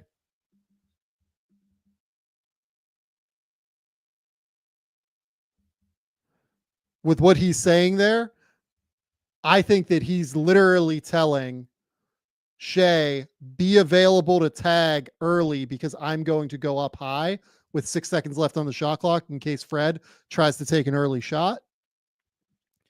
In that Isaiah Joe has to be responsible for a men in the corner if a men cuts. I think he's literally like communicating all of that to them. And they're leaving Tari open, which I think is the right call. Tari's been an okay shooter throughout his career, but you know, teams tend to leave him open, and he's been an okay shooter percentage-wise because teams leave him open. So here, I don't think this is a foul. Let's just say this from the top. I love the intensity. I love the aggression to go up and try and get this ball. I think it sends a real message to do so. I think it shows physicality. I don't think this is a foul.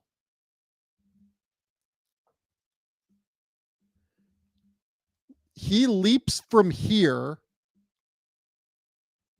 He's clearly going backward.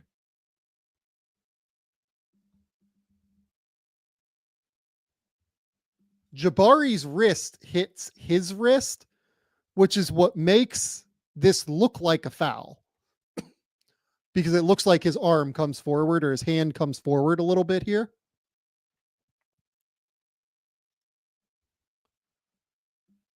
I think this is just good basketball, guys. I think this is great that Jabari tried to throw down on him. I think it's great that Hartenstein went up to contest it. I think play on personally. But, look, we can't all get what we want.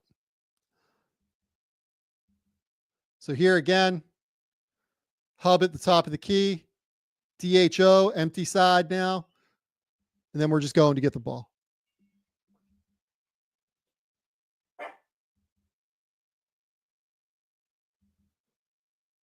Empty DHO. I love how Oklahoma City's actions just flow into themselves, right? Just their overall continuity offense-wise. J-Dub sees that Şengün has to stay attached to him. He sees that Hartenstein has been sealed here.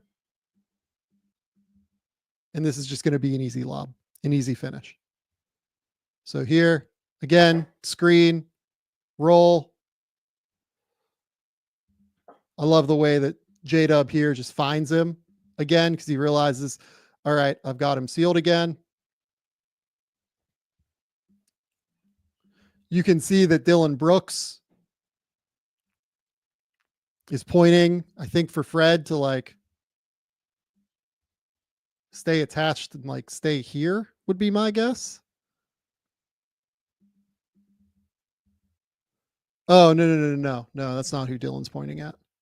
Dillon is pointing, saying that he has to leave the corner, right?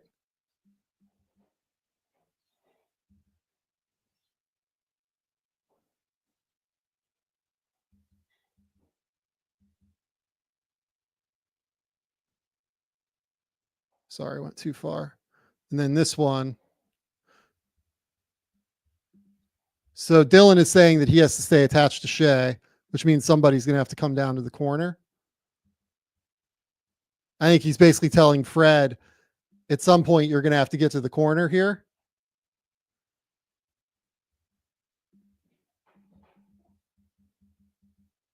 I like that Şengün like has a hand here. He's trying to disrupt here.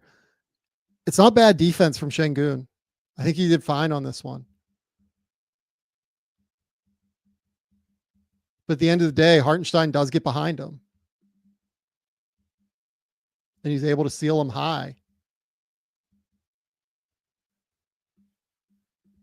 Really what happens here is that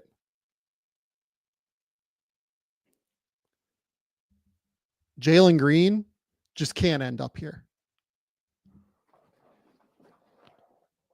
Jalen Green just puts Şengün in like a disastrous spot. There's nothing that he can really do about it. Finishes. And then this one, I mean, he's just kind of cooking now.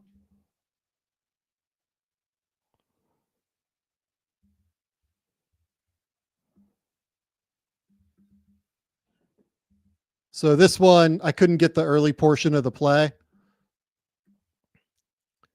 He just kind of rolls to the rim here.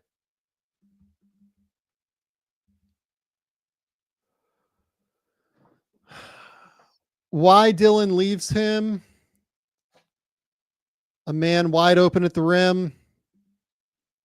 We'll never know. I don't think we'll ever know the answer to that, unfortunately. Really, it's the double Shea, but I mean, Jabari's doing like a pretty decent job on him.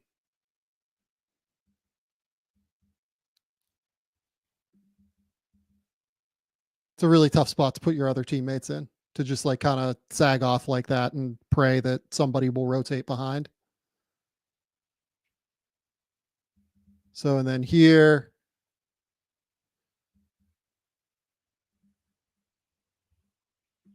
they're just trying to kind of create madness here. Jalen comes off of Case and Wallace to try and double the ball. Şengün has to kind of come here to Case and Wallace. Once that happens, he's responsible here for 1-on-2. I mean, I don't think there is a defender in the world that can cover all of that space there that Şengün's being asked to guard whenever they decide to double here. Having said that, if you're going to do this, and if you're going to be responsible in a 1-on-2, You can't lunge for the ball like that, even if you're 2 minutes left in the game and you're trying to go for a steal. You're just putting your teammates in disastrous situations. And there's just absolutely no time for Jabari. Once Hartenstein relocates to this side of the court, it's curtains. There's just no way. There's no way to get back. You better be damn sure you can get home if you're doing that. So yeah, look, Hartenstein in this game, he goes for 21 points, 8 rebounds, 2 assists, 9 for 12 from the field. Was fantastic. He was just elite. He was as good defensively in this game as what you're going to see, dealing with Alperen Şengün, who has been quite good, averaging like 29 and 5 this year or whatever. And then on top of it, he himself goes for 21 and holds Şengün to like 5 of 16 from the field. He is about as perfect a big man as you will find in the league for a winning situation. Hartenstein's just really good, guys. He's an excellent, excellent, excellent basketball player. And the Knicks could use him. They know it, I'm sure. But they didn't have the wherewithal or the ability to pay him $90 million a year. Oklahoma City being able to pay him $90 million a year is a function of elite level cap management and drafting and asset management from Sam Presti. There's not really another team in the league that would have been able to pay him $30 million a year and still have normal, cap sheets that work and make sense.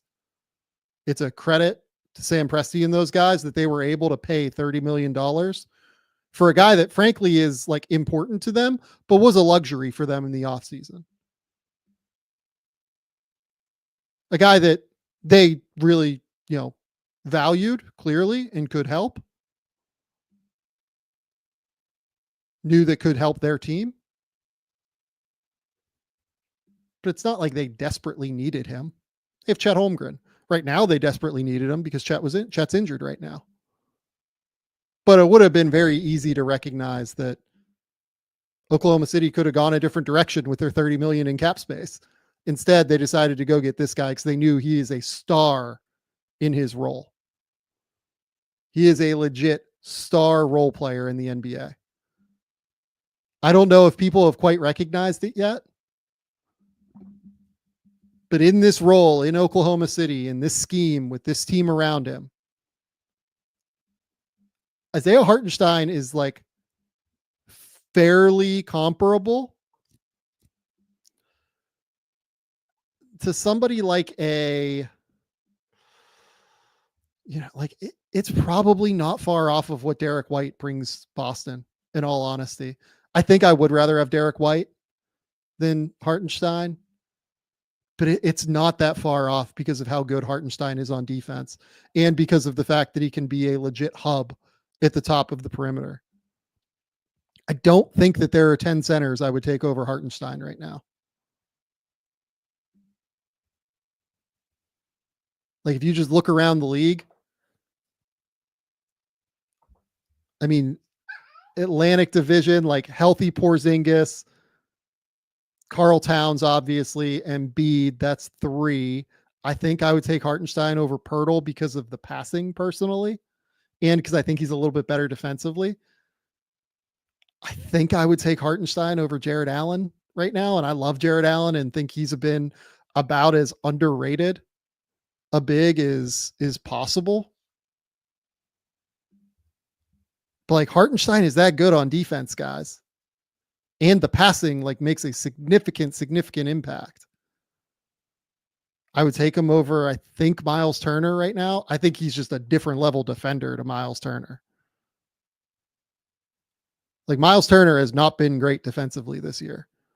Hartenstein is like a totally different level defender to him.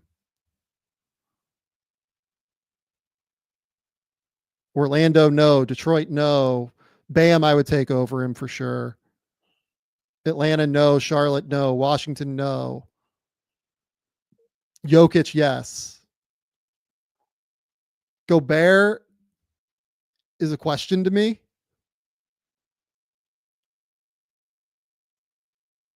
It's a question at least. I like what Gobert can do defensively. I think Gobert is probably a better defender.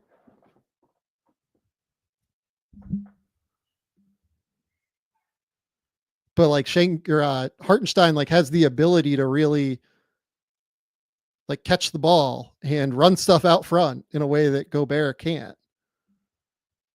I think I would take Gobert still because the defense is probably just better, but it's close. Like to me, that's like maybe the level. Maybe that's like the fairest level. Like people consider Rudy Gobert like the guy who just won Defensive Player of the Year, rightfully so, like this unbelievable player. Hartenstein's like in that level to me. That's how like good and how useful he is. Elite in drop coverage defensively. Elite rebounder. Great passer for a big. He just kind of does everything. You can run him as a hub at the top of the key. He catches. He communicates with his teammates. Closes out well onto shooters. Scrambles around well defensively. Awesome help defender. That's the name. Like he's in the Gobert tier. Is a big right now. And I don't think people have quite recognized it yet. He is that good though. And someone asked, would I take him over Walker Kessler? Yes, I would very clearly take him over Walker Kessler. That's like not even a question. Kessler's a great defender, but like I think Hartenstein's a better post defender. I think they're both pretty equally as good in drop. And Hartenstein's ability to just play more versatilely offensively is just a totally different ballgame to me. Yeah, that's the level of player Hartenstein is to me. He's a really, really good player. Okay. That's what we got here over on the Game Theory podcast. Post Game Theory is done for tonight. We'll be back tomorrow night, but only for one game because there's only one game. It's the NBA Cup final. We'll talk about something that occurred in the NBA Cup final tomorrow night. We'll figure that out. We'll figure out what we're going to talk about. I'm not sure yet. The dog here is telling me it's time to wrap up the show. So we're going to do that. I appreciate everyone for hanging out and breaking down some tape with us. Until next time, we'll talk soon.